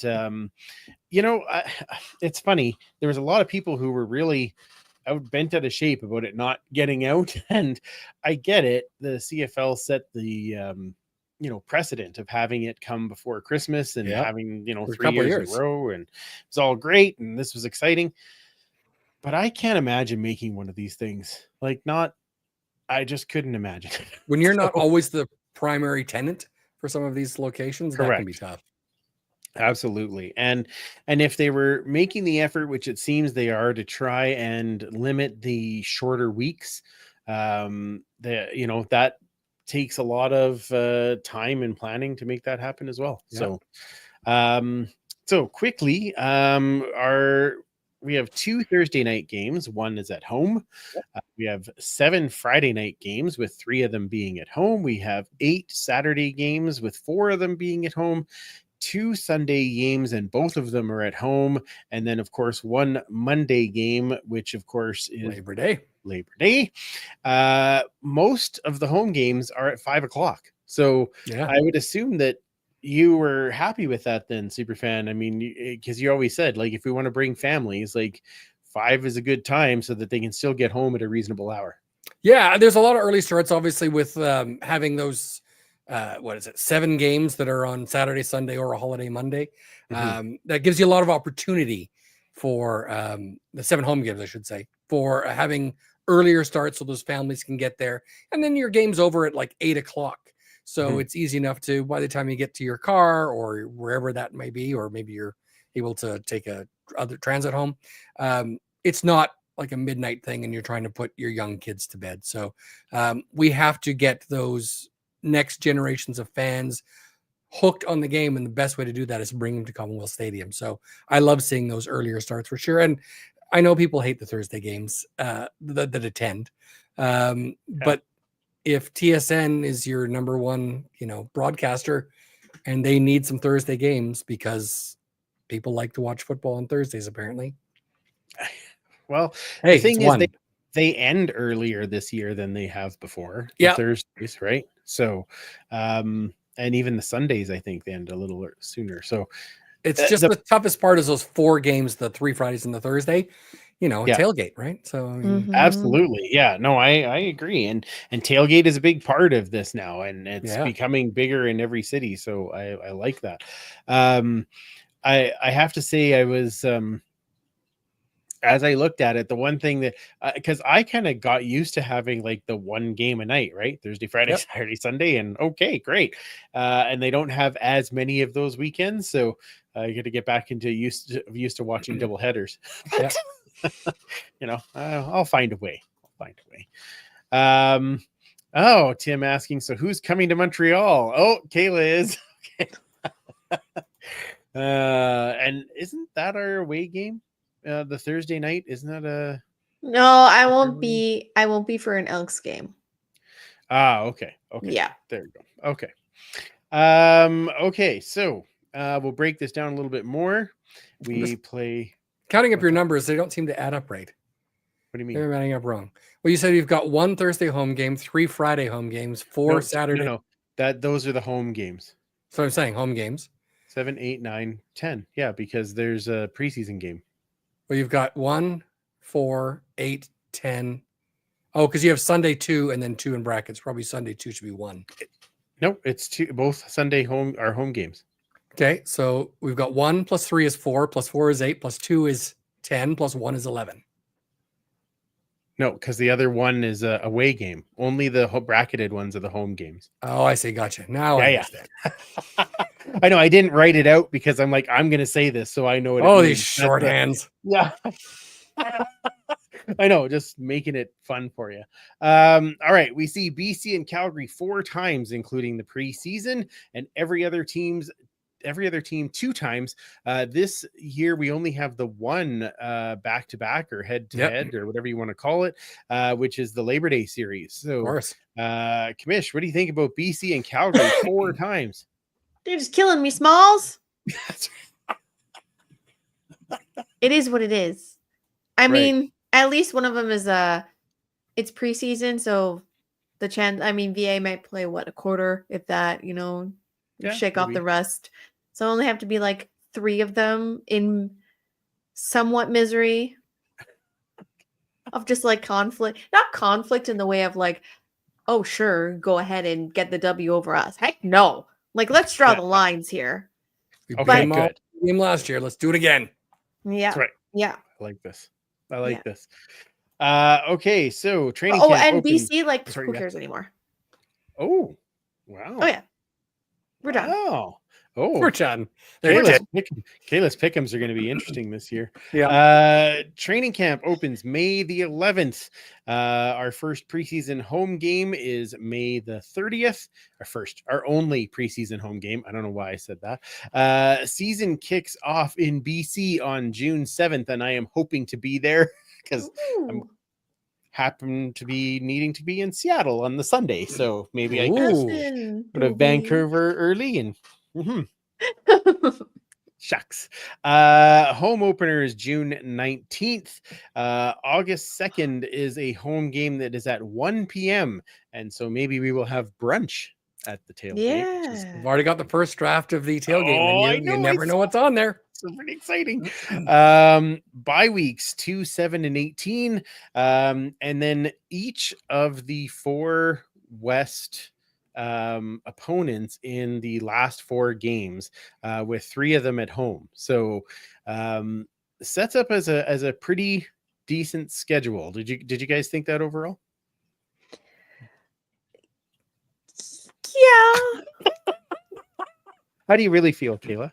No, like, it's not terrible. It's just from a traveler's perspective, it didn't blend as well as like 2023, let's say. Oh, okay. So just in that regard, like having some road trips or planning some away games and stuff, it didn't flow as nicely given my Okay. obvious desires to always go out east every single year now. So Well, that's there also was going to be that- happening. That run where we play Hamilton and the next week we play in Toronto. Like that Yeah. seems like a natural trip right there. Yeah, but that's Toronto. Yeah. And Hopping from Montreal and Ottawa, but oh, can't- absolutely. Yeah. Yeah. But Well, no, like just from that overall, like it's fine. I know it changes, but I actually really enjoyed playing the Riders the first Mhm. game of the year. That I know it's only been 2, 3, Yeah. but it kind of I like that tradition, something to keep in like Labor Day. We have that tradition. Add another one, and the fact that there's no Pacific or Atlantic. Oh, touchdown. the position. touchdowns. Yeah. games, yeah. That's kind of Mhm. disappointing because I was going to go. That was on my bucket list to go to one of those this year. And, well, Next year. Next year. Yeah. hopefully. Yeah. I wonder if that has a little bit to do with the fact that we don't really know who the commissioner is going to be Could at this be. point. Like, I wonder if that plays a role, that Randy doesn't really want to set it up because he's not going to be there. I mean, so I'd be curious to know when we're going to get that news. By the way, of the new Yeah. CFL commissioner, you'd have to think it'd be coming reasonably Sometime? soon. Yeah. Yeah. Sometime. Thanks, Mike. Thanks. That really narrows it down. Yeah. Well, Uh, as soon as Paul says yes. Yeah, exactly. Yeah, I don't know. He'd have to give up the Big Poppy Paul on OnlyFans or whatever it was. Big Papa Paulie. That's what it was. Wow.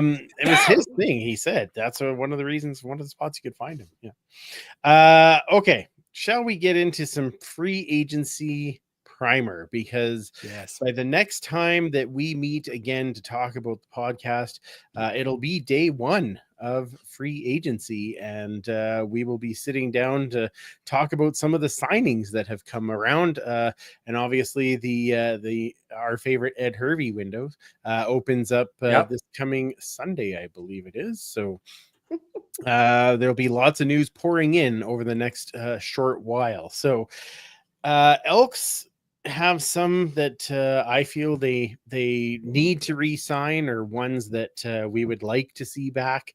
Top of my list for that is Niles Morgan, back in, patrolling the middle of the field.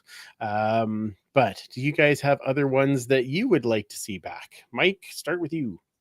Yeah, I mean, we really saw a massive difference on that line when Sean Oakman came to the team. You can't coach height. He's got it in spades, and he is just a force in the middle of that line. Another one that would be on there is Tevin Jones. It's just a guy that just caught everything that was thrown his way. I got to talk to him when we met when Trey Ford got re-signed and had the open house. And I said that to him, and he goes, "That's my job. Like, my job's to catch all the balls that are thrown my way." I'm like, "You do your job very well." It's maybe not as flashy as a Geno Lewis or as much speed, but man, if you need someone to get that ball and get that, first down, he seems to be a great guy to get. And I don't think he's going to be breaking the bank. So I'd love to see him return here. And he's fun. He He's fun is on the great. field. He's fun doing interviews. Like, he's just a great character to have. Yeah, absolutely. Yeah, I agree. Kayla, who else Well, you yeah, got on that's your my- list there? That's definitely, yeah. That TJ, was one for you? sure. Yeah, absolutely. Okay. I would love to see Gavin Cobb back. Mhm. Obviously, Niles Morgan. We'll see. I don't know. Has he gotten any NFL looks?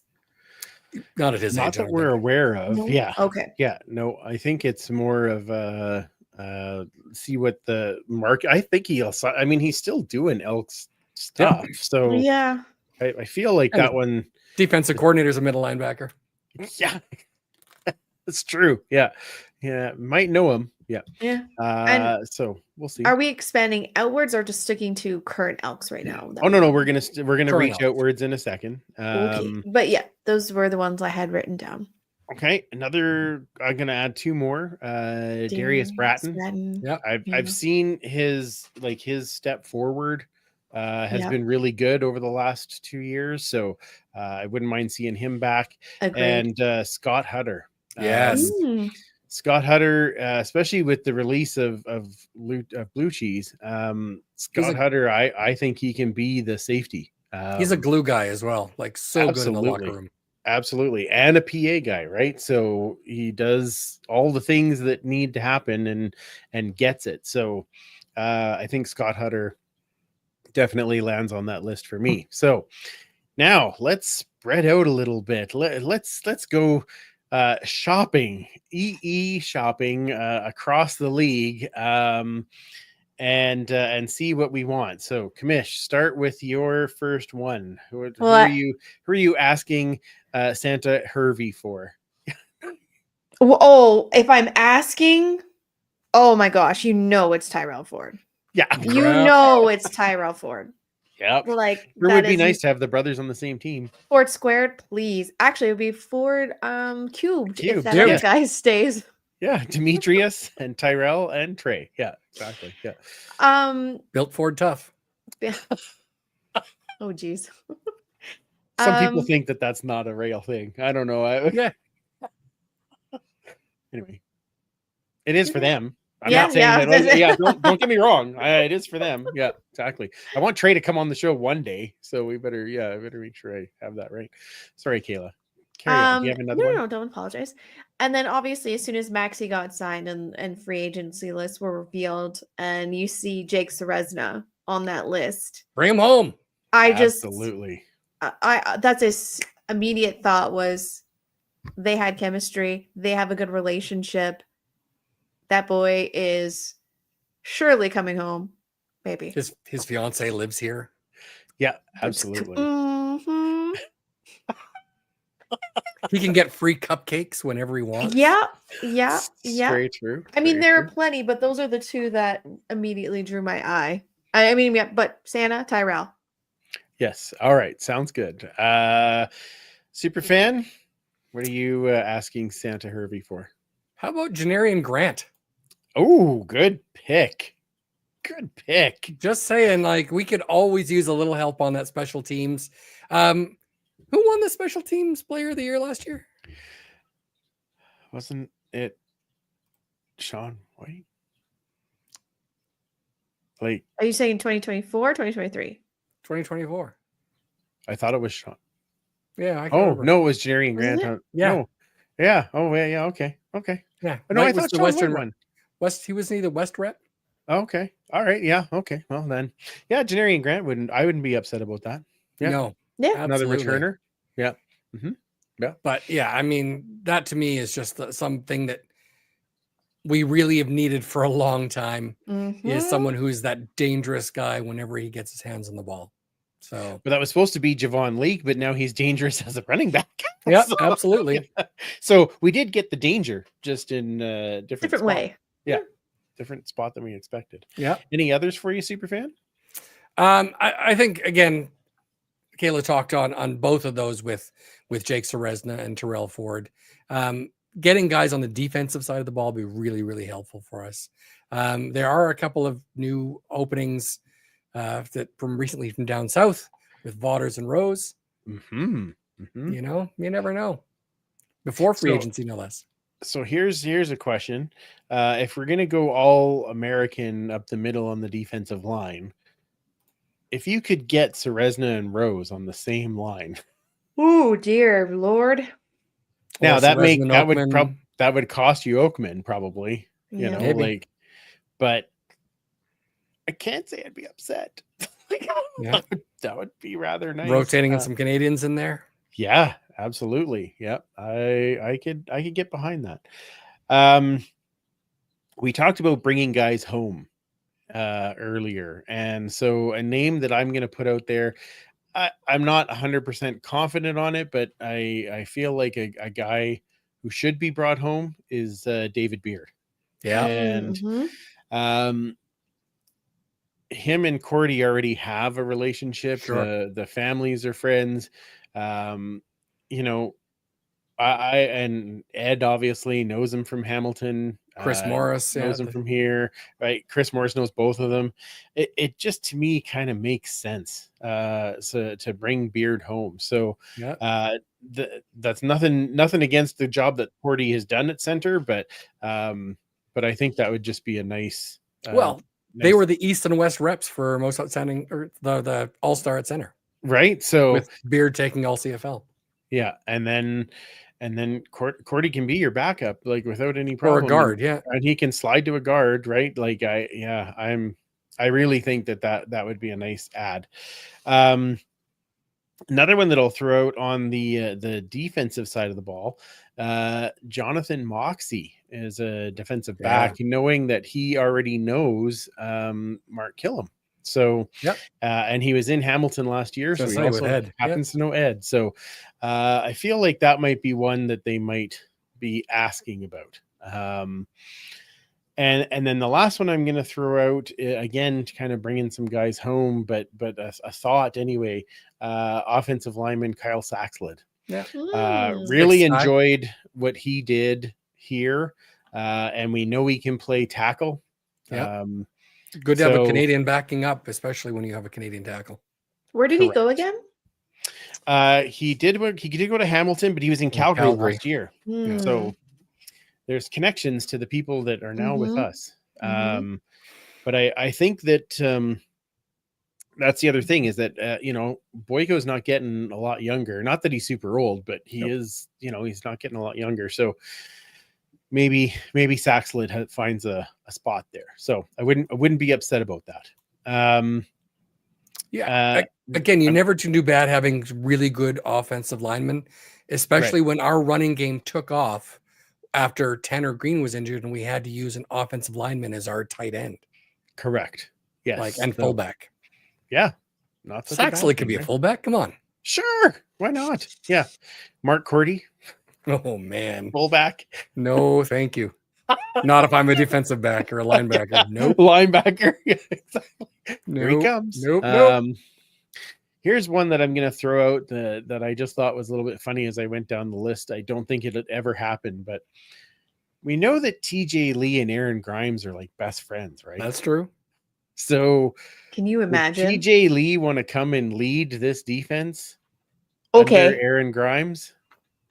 Okay. Wouldn't be Okay. upset about that? No. Yeah. He's what? Goodbye, He's gotta BC. be- is he like mid-30s? I think so. Yeah. They're pretty close to the same age. Yeah. So finish off your career, green and gold, couple of years. The bam. right way.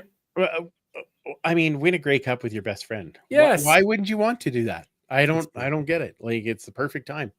Now's the time. So that's my other one that I'm going to throw in there. Now the next thing, and Mike, you and I were talking about this a little bit earlier, with the release of Boris Beatty, who's doing all the kicking. So Yeah, are they looking for a punter? You know, Stefan Flintoff is available at a BC. it's true. He could come here and hit the speaker because he keeps hitting the screen at BC. Yeah. He could just come hit the speaker here. Again, Yeah, exactly. I just want it for the refs to be able to be like, Right. there's nothing that Ben Ben hasn't already said. Majors, like, bravo. So I'd be down for that. That'd be great. So yeah, the kicking is going to be an interesting question as we get into not only free agency, but then when we get into the draft and of course May 11th. So lots of that to come. All right, we should probably wrap this one up because this is a longer show, but we had lots of info, and we of course need to get into some overtime. But first, Kayla has something she needs to say. Oh, obviously, because I went Obs. 4-0 in a week, so I owed myself a bottle of whiskey. Absolutely, you did. And I got naturally a Wildlife Distillery, their new one. It's the Cherry Cask single malt whiskey, and it is second to the wheat whiskey. This is fabulous. It is Really delicious. I'm drinking it straight. That's how smooth it is, guys. Smooth. I am not a paid promotion, but hey, if you want to promote us, hi. Just saying. Yeah, hey, Wildlife. We take payment in drinks. Yeah. The 4-0 whiskey is the Wildlife Distillery Sherry Cask single malt whiskey. Go pick yours up if you can. Find it in Edmonton anywhere. I couldn't. Okay, well, I'll have to see where I can track that down. I'm excited. It's delicious. Well, Yeah, or just stop by my place. There you go. Ooh, I like that. Okay. Closer than Canmore. Do you want to just put your address right out on the pot? No, I'm kidding. Absolutely not. Yeah. No. That is the city's slogan. We're closer than Canmore. Yeah, we're closer than Kenmore. There it is. Outstanding. All right. Well, if you're still watching, which thank you, by the way, for hanging in there as we wrap up our first show from season 11. Make sure you're following our friends at Pay It Forward with Football. Of course, they do everything that they can to help spread joy and kindness, and that is what we need in this world. So make sure that you are following them and get in on all of that. Plugs, Commissioner, where does everybody find you? On Twitter at Duchess Lombardi. Wonderful. And super fan. You can find me on almost all of the socials, if not all of them, at 56 Parkies. And then the History and Horde segment is at the Edmonton Football History account at EDMHISTOREE. Wonderful. And you can find the show at the Turf District. That is on X, Facebook, Instagram, TikTok, because we're still allowed to have it. Not that I do anything with it, but Blue Sky, which is where we're going to be posting more of our information and interaction, is more on Blue Sky now. We will still have the links on X and things like that, but if you haven't already, pop on over to Blue Sky and join us there, won't you? Yes, that would be fun. And of course, we are on Twitch as well. We already talked about the store. Threads, by the way. Sorry. Yeah. What's that? Oh yeah, Threads. Yeah, it's Threads. on there. Yeah, I maybe not have mentioned that, but yes, Threads is in there. No. You said all of them. I just never used it. So. Oh, okay. Yep. Threads is there too. Check out the store, help support the show. We will make sure that we get some new designs into the store here before too terribly long. So follow along there. And I also want to make sure that you set aside the date. March the 8th is when we will be having our off-season Westivus. It also happens to be lining up with the CFL Family Summit, where there is basically a CFL family get together in a number of cities across the country. We'll again be raising some money for CFL Fans Fight Cancer and get that kicked off right away. So make sure you save that date. More details will be coming soon. Sounds like we will be at our normal spot at first round, but we'll make sure that we get you more details as we have them. So March 8th, throw it on your schedule. We will be back in 2 weeks because it is time to talk about free agency. Free agency will have been open. We will know a few. I'm sure there'll be at least one signing that comes at 10:02 from Ed. And then we will make sure that we go through those signings, see who else we can get to talk to at that point, and see if we can get one of these free agents on to chat with us about them joining the Double E and playing for one head coach, Mark Kilam. Thank you to him again for coming back on the show, or coming on the show for the first time. He'll be back next time. What I was going to say was thank you to Mike from the Elks who helped arrange that. He is back helping us, and I definitely appreciate that. So it was awesome to have you all. Thank you again for joining us.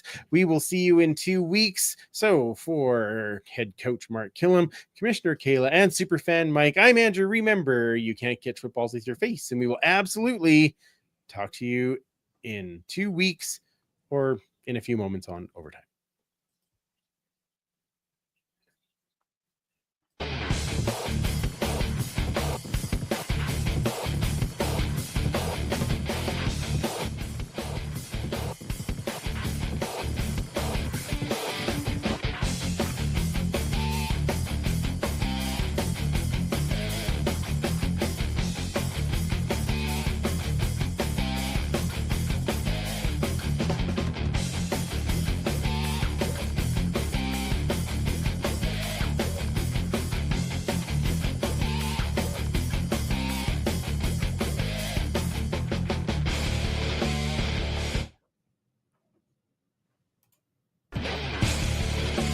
Don't go anywhere. It's overtime.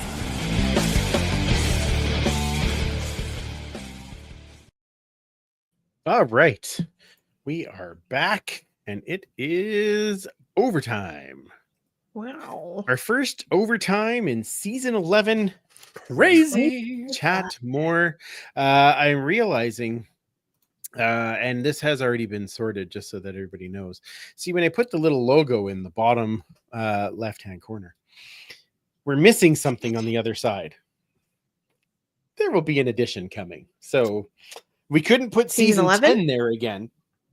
No. And it won't be season 11. We're doing something fun. So I got to get all the shirts ready, and then we will make sure that we have it launched all at the same time. So watch for that coming to your local store and weekly podcast sometime soon. So Cray. why do you say stuff like that? For that reason. Just to watch. Yeah, me cringe? exactly. Hello. Yeah. It works real well. Yeah, it works really. I love how you sent the Valentines that had all the. Was that you or was that Paul that sent? That was with me. It was you. Yeah. You're welcome. Mm-hmm. It's all there is. It's all. What does it have to do with a rat? Oh, just no. saying. Oh no. Okay. What time are we now? Are we 9 o'clock. okay? 9:09. All right. Well, my wife just texted, said she's coming home because she doesn't feel well. That's not good. Aw. Okay. That's all right. Give me a short one. Does she need some whiskey? Do you want me to drive down? Probably not. Everyone? For Nicole, I will. Yeah, she'd be like, no, thank you. So that's good. Yeah, very politely. Fair. Yeah, exactly. Fair. All right, Mike, what do we got in the chats this evening that we need to chat about? All right, chat. Let's kick it off with one Cliffy D. Pine. In the Ooh, span of 365 days, the Alouettes flight deck had Jason Moss, Piffles podcast landed Corey Mason. Now the Turf District are chatting with Mark Kilam. What a time to be alive. Bravo. we should have put that, Team. we should have put that one right on the main show. That's right. I know. See? I tell you, the coaches are all coming This to the is podcast. What They're learning. encourages people to come to OT. That's right. Yep. Love it. Love it. Thank you, Cliffy D. It's always nice for you to get your comments in there. We missed you. There will be more fun and games coming from Cliffy D throughout the season. I have no doubt. And from the other side of the Alouettes flight deck couch, Tim Capper says, stop teasing me. What do you guys think of the Cody MBT trade and Cody's contract restructure? What do you guys think of the Cody MBT trade and Cody's contract restructure? Oh dear. Wow. I like how he spelled Cody Kodi. I know. It's the newest. Very, It's- very hip. I think he did that just to bug me. Probably. Probably. Okay. Well, what do you? Well, we kind of talked about it on. He wants the more. show. He wants more. Well, I think it's a great deal for both teams. That's what I feel. Yep. And I feel that Cody is a little more similar to Trey than MBT is. Mhm. Not as similar as Holy Mazzoli, but probably healthier than Holy Mazzoli. Yeah. So, in my opinion, I think that it's a great trade, and Cody's a good dude, which we know from him playing, Saskatchewan and Montreal. It was always that guy when he was playing in Saskatchewan that I don't want to like you, but you make it really hard. Yeah. So the character guy, right? And obviously understands his role, and that's awesome coming into here. He's But can not here step to in a take over heartbeat. number one, right? So Unless he has to. unless he has to, exactly, which is fine. No. Correct. Yeah, let's hope not. But Oh, there's going to be some times where maybe Trey needs to have someone else look at that, just a different perspective. sure. But we're talking And- health wise. Oh, yeah, healthy. Trey's going to be healthy for the next 3 years. correct.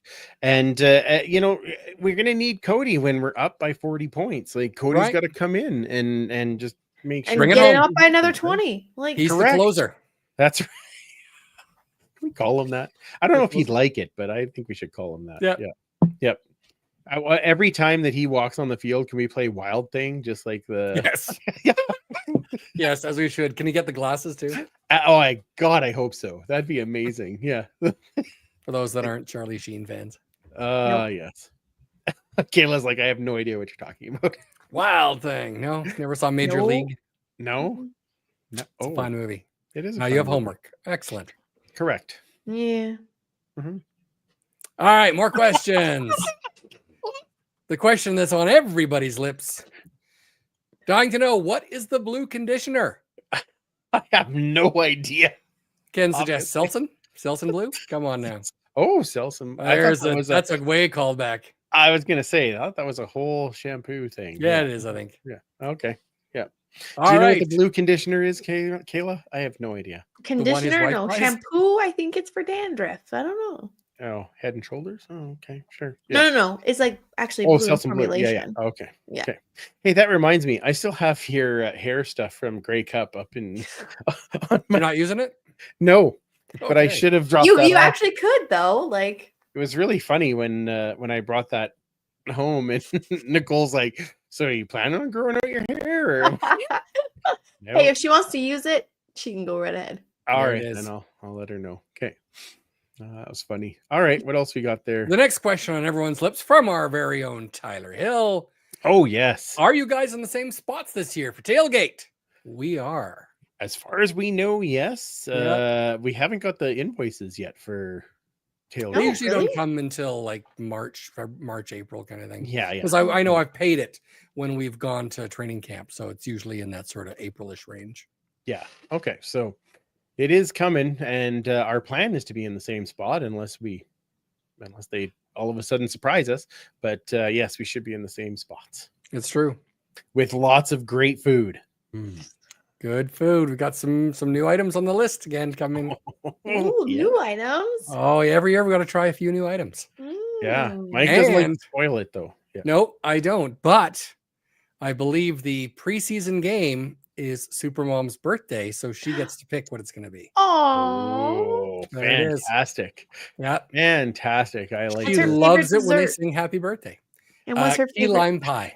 Key lime pie. Key Yeah. lime pie, y'all. I There it guess is. we know what the boozy cupcake is going to be. Just saying. That's right.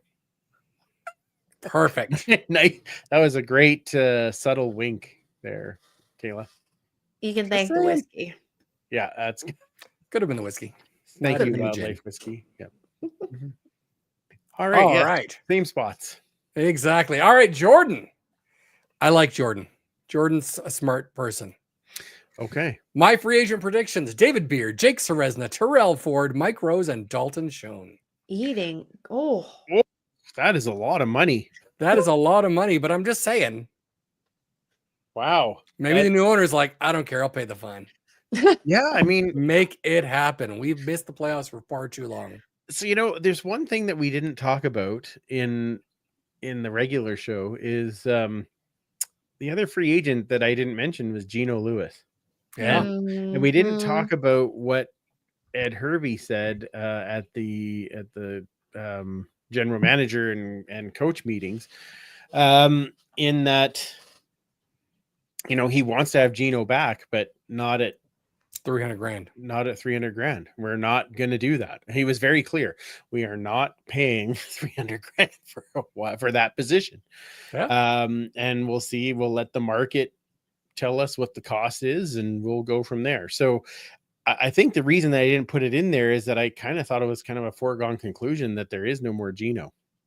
But what did you guys think?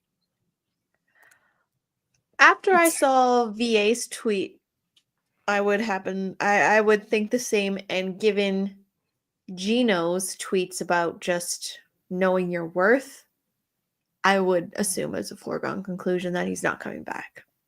I could be wrong, but tallying those little tidbits up,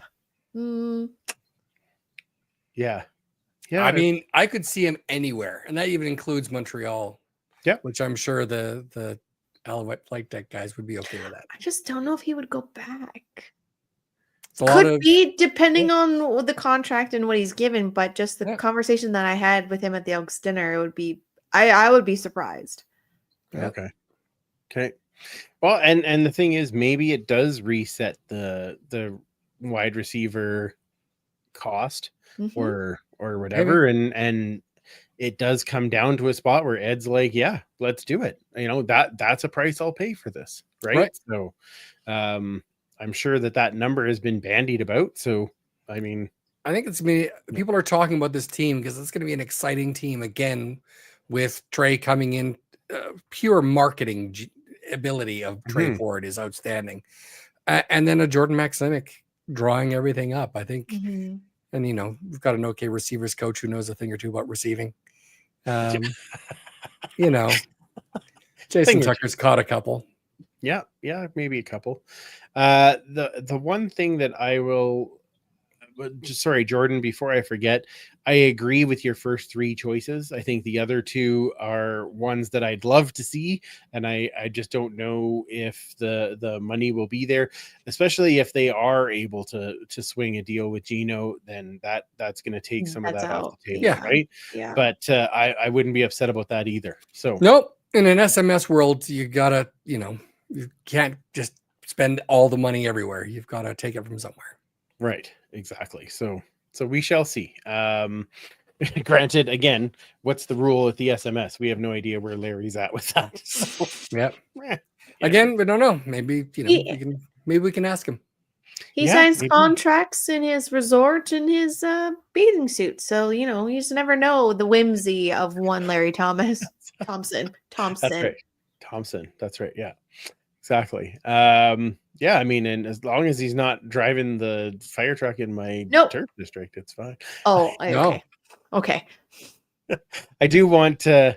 I think when we have him on the show, he has to do the interview from the fire truck. That's going to be my rule. Yeah. There's kind of a bare space right by your locker that could use some detailing. there? Maybe, Right. maybe a little Yeah. picture of Larry in the Larry fire in truck. the fire truck. Yeah, and get it signed by him and put it up right there. Yeah, I'd be Yeah. okay with that. Yeah. Andrew on the front. Yeah. Yeah. See, I love it. Yeah, exactly. Yeah, yeah. Roadkill. I'll even put on an opponent's colors just so that he Yeah. can run over. Yeah, it's great. Yeah, there we go. All right, like- we got a lot of people talking about tailgate and the schedule here, so let's kind of mix those together. Perfect. Big Fan 2019 is asking tailgate question: how is tailgate going to work on those Thursday and Friday games that start at 7 or 7:30, since people are getting off work at 4 or just getting home at 5? Yeah, we had that last year as well. Mhm. It is certainly not the easiest when you've got a 7:30 start. We start tailgate 2.5 to 3 hours before, so we're talking 4:30 or 5 o'clock. It's not going to work for everybody, Right. no Yeah. question. That's why weekend games are great, but we're just going to put out what we can, and hopefully people can come by, if not at the beginning, maybe closer to the end before we wrap everything up. Hopefully. Coach Vic says early starts are tough on us out of towners to get to, but it makes it better to get home from. Mixed feelings on those. So it's sort of Relatable. pluses and minuses for those early starts and the late starts, Yep. right? Yep. Yep. Chris is saying the early starts were hitting me from nearly all tailgates this year. That's a tough one for sure. Oh, that is a tough Mm. one. Yeah, just because if you're working beforehand, and that Absolutely. makes it harder. I Yeah. know last year when we had the 7:30s and the 7s that happened to land on a weekday of some kind, then we, even you and I would be like, we'd be knocking off work early so that we could make sure we got to the tailgate on time. Yeah. So yeah, I mean, that's going to happen. Not easy, but Yep. we do what we got to do. And then the last tailgate thing from Leanne is asking, can we do a training camp tailgate on the 11th? You never know. Absolutely. If they'll let us bring all the barbecues inside so we can still watch. Yeah. Yeah, I was gonna say. Well, didn't last year? Wasn't our tailgate like we all got McDonald's breakfast sandwiches or something? Right? Yeah. before? I just made a Usually whole bunch starts up. at 9 or something. Like Yeah. I made a bunch up and brought some for our family. So yeah. yeah. So I think this is I like this idea. I can Yep. I can get this. So Absolutely. Ken's saying the only kickers currently on the roster are Vincent Blanchard and Cam Fair. And Fair was here at the end of last year. He was on the practice roster. Right. And then our friend Jerry says, personally, I think Blanchard would be a better option at kicker than Faithful. Oh, interesting. Okay. I agree that Blanchard has a hell of a leg. Yep, absolutely. Massive I mean, leg. Laval guy. So Yep, absolutely. So the question is he going to be here without being the main kicker? Yep. And we don't know that, and we don't know what the conversations are between Ed and him. And maybe I don't remember seeing too much of him punting. I just remember kickoffs and field goals. Who's that? Blanchard. yeah, So but Cam Fair has done some punting. He did it quite a bit. So okay. But I wasn't sure then if that opened the door for Dean as even just a punter, because he was. Yep. I 'Cause know he he's was been working on practicing. that, right? Yeah. So he worked on it with his holder. Yeah. yeah, with his holder. Exactly. Good old Jake. Yeah, Oh, no more Jakey. holder. But I do wonder, and I mean that's going to depend on how Ed feels about that when they get a chance to meet. But Yeah. Dean is another one of those guys that's great in the community. Great with fans and all those types of things. So I wonder if that. I mean, it obviously he has to be able to perform. I get that, but I wonder if that plays a role at all, and we'll see what happens with those discussions. Yeah, absolutely. Speaking of Jake, Leanne says, Julian gone, great for him, but who's going to be on CFL Pants Watch with me now? That's right. These are important Well, questions that are on everybody's lips. I'm sure there'll be an NFL Pants Watch by Just saying. certain Jessica Julian. I mean, there could be a jersey watch coming up soon. You just never know. you just never know. Mm. Oh, yeah. I guess we'll see. God, they could do that anytime now. It would be great. I know, but they want to, I know. Close to the season. Blah. No, I just don't want to keep you in suspense. Do it before training camp so we can all wear our new ones with the right colors of numbers on the training camp day. You got a highlighter. Yeah, I do. Could you imagine a white one? Oh, perfect. I don't like that. Yeah, it's got to be gold. Okay. All right, Big Fan 2019 mentions no more brick at Commonwealth Stadium. They have announced that they will no longer be the name sponsor for the field at Commonwealth Stadium. Any thoughts on who the name might be? I did throw out the Turf District Field. Sounds pretty awesome.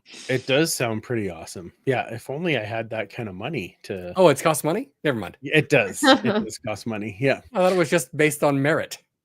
Well, if it was based on Even that, then. 100% it would be Turf District. Yeah, I'm just saying. Doesn't that sound good though? Turf District Field at Commonwealth Stadium. Yeah, That sounds pretty absolutely. awesome. It does sound. It sounds amazing. Yeah. There we go. It's funny, because the same, like Tim Hortons not going to be the name in Hamilton anymore. Right. And I was listening What? to We just changed in Winnipeg last year. wow. Are you going to be okay there, Kayla? Well, Yeah. no, it was called the Donut Box for a friggin' reason. Right. Yeah. This is the end of an era. It is. Yes. Existential So crisis coming in. that end, and I was listening to our friends at Podski Weeby about that, Yeah. and they were saying that it just makes sense for it to be Stelco Stadium because that's Oh, come on, Steel City. like plus Stelco Stadium. That sounds sounds cool, good. right? True. So I was trying to think of Oh, what- that's a good point for. what should have been the coffee grounds. Ah, nice. Oh god, Cliffy stole my idea. I was Yep. just gonna say that. Yeah. How about Boston Pizza Field at Commonwealth Stadium? That's funny. That's one that I thought of because they're local, right? Like They started here. Yeah. So named after a local boy, Bill Boston. Yeah. So I mean, it might be. I don't know. You just That'd be never a know. little weird if they're selling because don't they? Oh no, it is. What's the pizza? Isn't it Pizza 73. Yeah. Yeah. So that might be a little weird. Having some Pizza 73 at Boston Pizza Field. You know what it should be? It should be Alley Cat Brewing Field. Like there we go. Yeah. Perfect. Yeah. Right? Yeah. And I think Chris has got a good point that currently, Yes. Oh yes. Yeah. so Yeah, since the name change, yes. Yeah. Yeah. So I would yeah, no, I know I understand that, but I mean I don't know. Is there any other like big business? I don't want it to be another like Rogers Field at Commonwealth Stadium. Like I Yeah. don't want so I mean, that's specific to us. yeah, that would be nice. That So would be I had to think about it a bit more because I can't think of anything right off the top of my head. the Motoront. No, that's going way back. No, that is a bit back. Yeah, that is a Krispy Kreme Field. Oh, the connotations. title of the podcast. There we go. Yeah. The cream field. Mm. Yeah. Shut up. Move on. So, Jerry says Okay, Jerry. Yes. rumors are there will be another Touchdown Pacific in 2026 during the World Cup. Oh, That's exciting. Oh, count Okay. me in. Yes, that would be good. Yeah, that'd be great. I'm in. But then, Yes. where did they play though? Because World Cup would obviously. Well, how would Victoria. that work? Victoria. Yeah, that's what they did in. That's okay, right? Yeah, Moving Royal on. Athletic Park. Although that's also expensive though. Damn ferries. Yeah, Cougar Collision Field. If it was Brian Hall, it'd be like Tony Roma's That's right. Tony Roma Tony Field. Roma's Field. Maybe it should be. Oh, what's the one that is? That's a They good have one. all the ads on Ched for between in the hockey game. What's the heating and Right.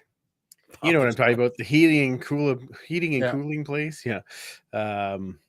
It's always Yeah. Reliant, but that's more Canadian 7. Yeah, no, but there was one that's here. Yeah. I can't remember Anyway. the name of it. Yeah. Obviously the commercials really stuck well. Yes, clearly. Yeah, Our good there's- friend from the East, Janice, wants to know, Okay, yes. are you getting Larry on the show this season? We shall see. Oh, there we go. Legacy heating. There you go. Yeah. There it is. Legacy heating and cooling. Thank you, Coach Vic and big fan. I hope so. I hope we can get Larry on the show this. Larry and Deb. Get them both on. Oh, that a would be twofer. great. Yeah, absolutely. Yeah, that'd be amazing. We've bandied it about a bit. Mhm. And I'm sure he's also a very busy guy, so Yeah, but we will try and get that set up hopefully. I think that'd be very cool. Get them both Yep. on there, ask them some questions. I want to hear about him driving through that. Yeah, Yeah. so does the entire world. It's so awesome. Yeah. Exactly. I'm just seeing in the chat here, Big Fan 2019 saying West Edmonton Mall Field, which is kind of funny because that Yep. would be totally Edmonton. Like That is 100% Edmonton. yeah. So that would Wem Field. Yep. It's actually not bad. No, Horrible. I'm certainly worse. I can. Yeah, exactly. I can. Took me a while to get used to Brickfield. So Exactly. Yeah. Did anyone even call it that? We Brick did.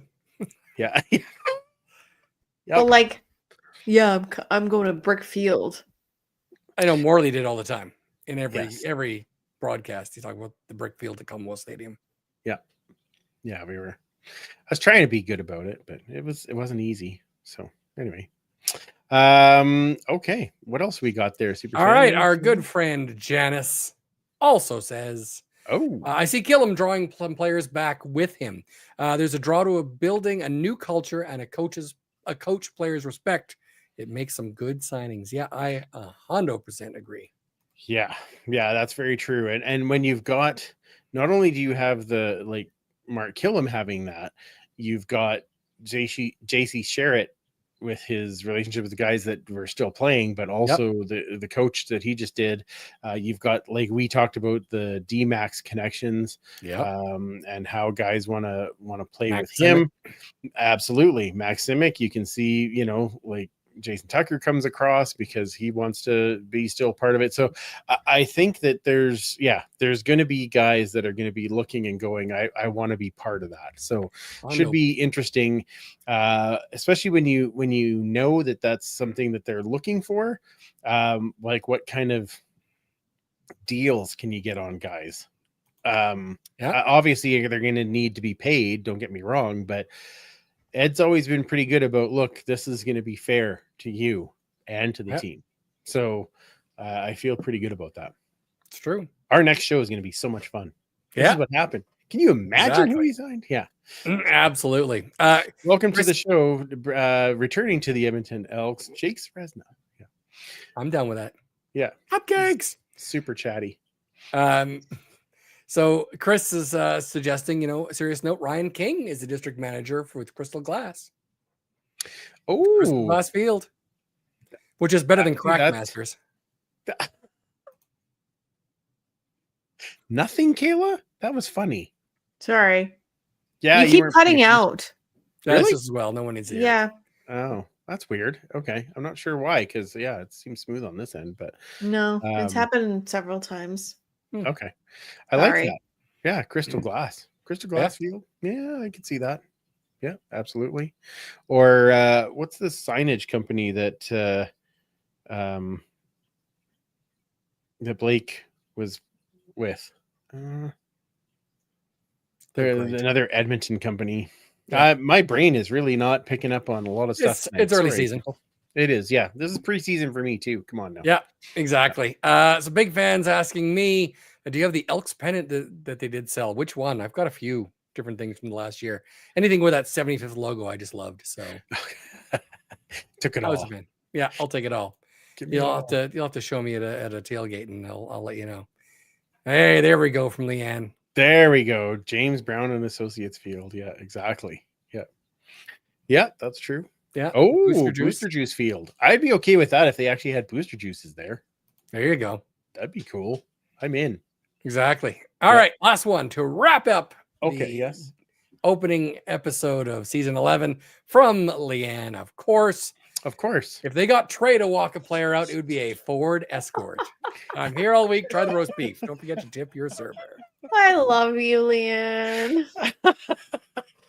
Also, happy belated birthday, Leanne. Thank you for having us out to be able to celebrate with you. That was very, very kind, and it was lovely to see you.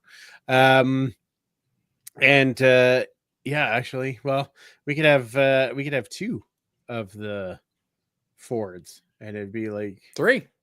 Ford Escort, like with the one Just on saying. each. You could have 3. I think Hervey's got to find another Ford so he could have one on all 4 corners. Well, I'm just saying we've got Demetrius Ford, That's so right. he Yeah. can be blocking for Terrell when he gets a pick, and that's a Ford Escort. Just saying. For that pick 6. I Can't love it. wait. I love it. It's outstanding. Yeah. That's the first signing, right? Is Terrell being back with his brother, right? Yeah. It's gotta be. It's gotta gotta be. It's gotta be. Let's wait for that window. Yeah. All right. Or not. That was a great way to end it there. Absolutely. Yeah. Oh, Coach Vic saying we could have a Ford dealership. I That's love true. it. Yeah, it's great. Oh, Janice. Yeah, Please no. be crack Master You're Fields. still Show us your black. crack. Yeah. That's their slogan. I know. So that's what one of my friends, when I was working at the hospital, he was driving home and he's like, "Hey, do you want to see my crack?" And I'm like, "Pardon?" I says, "Pardon?" "Oh, on the Yep. windshield. I have this big." Oh, Okay, great. Yeah. Oh, another one good from Cliffy D there. A horde Yep. of Fords. That's great. Mhm. Yep. Whole new horde. Horde and Tell is completely different after that. right. When we can have Trey on, it can be Ford and Tell. That's love it.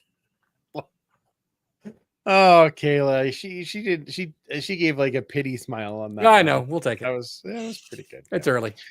All right. Well, They thank can't you all earn again the glue. for joining us for the kickoff to season 11. We've got some fun things planned for this season.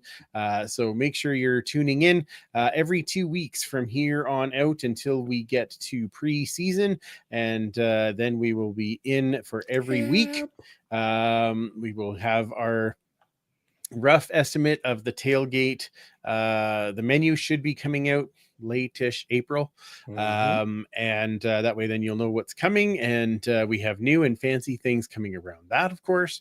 And of course we've got some new segments and some new things to look forward, and much like the wonderful breaking news that you saw earlier in the show. So make sure you're joining us. We're excited to have you all along with us, and it's going to be a fantastic season. So, Commissioner, where does we find you again? On Twitter at Des Lombardi. Perfect. And Superfan? Everywhere at 56 Parkies and the Edmonton Football History account at EDMHISTOREE. Wonderful. And find the show at the Turf District. You can find me at Free Policious. Thank you so much, everyone, for joining us.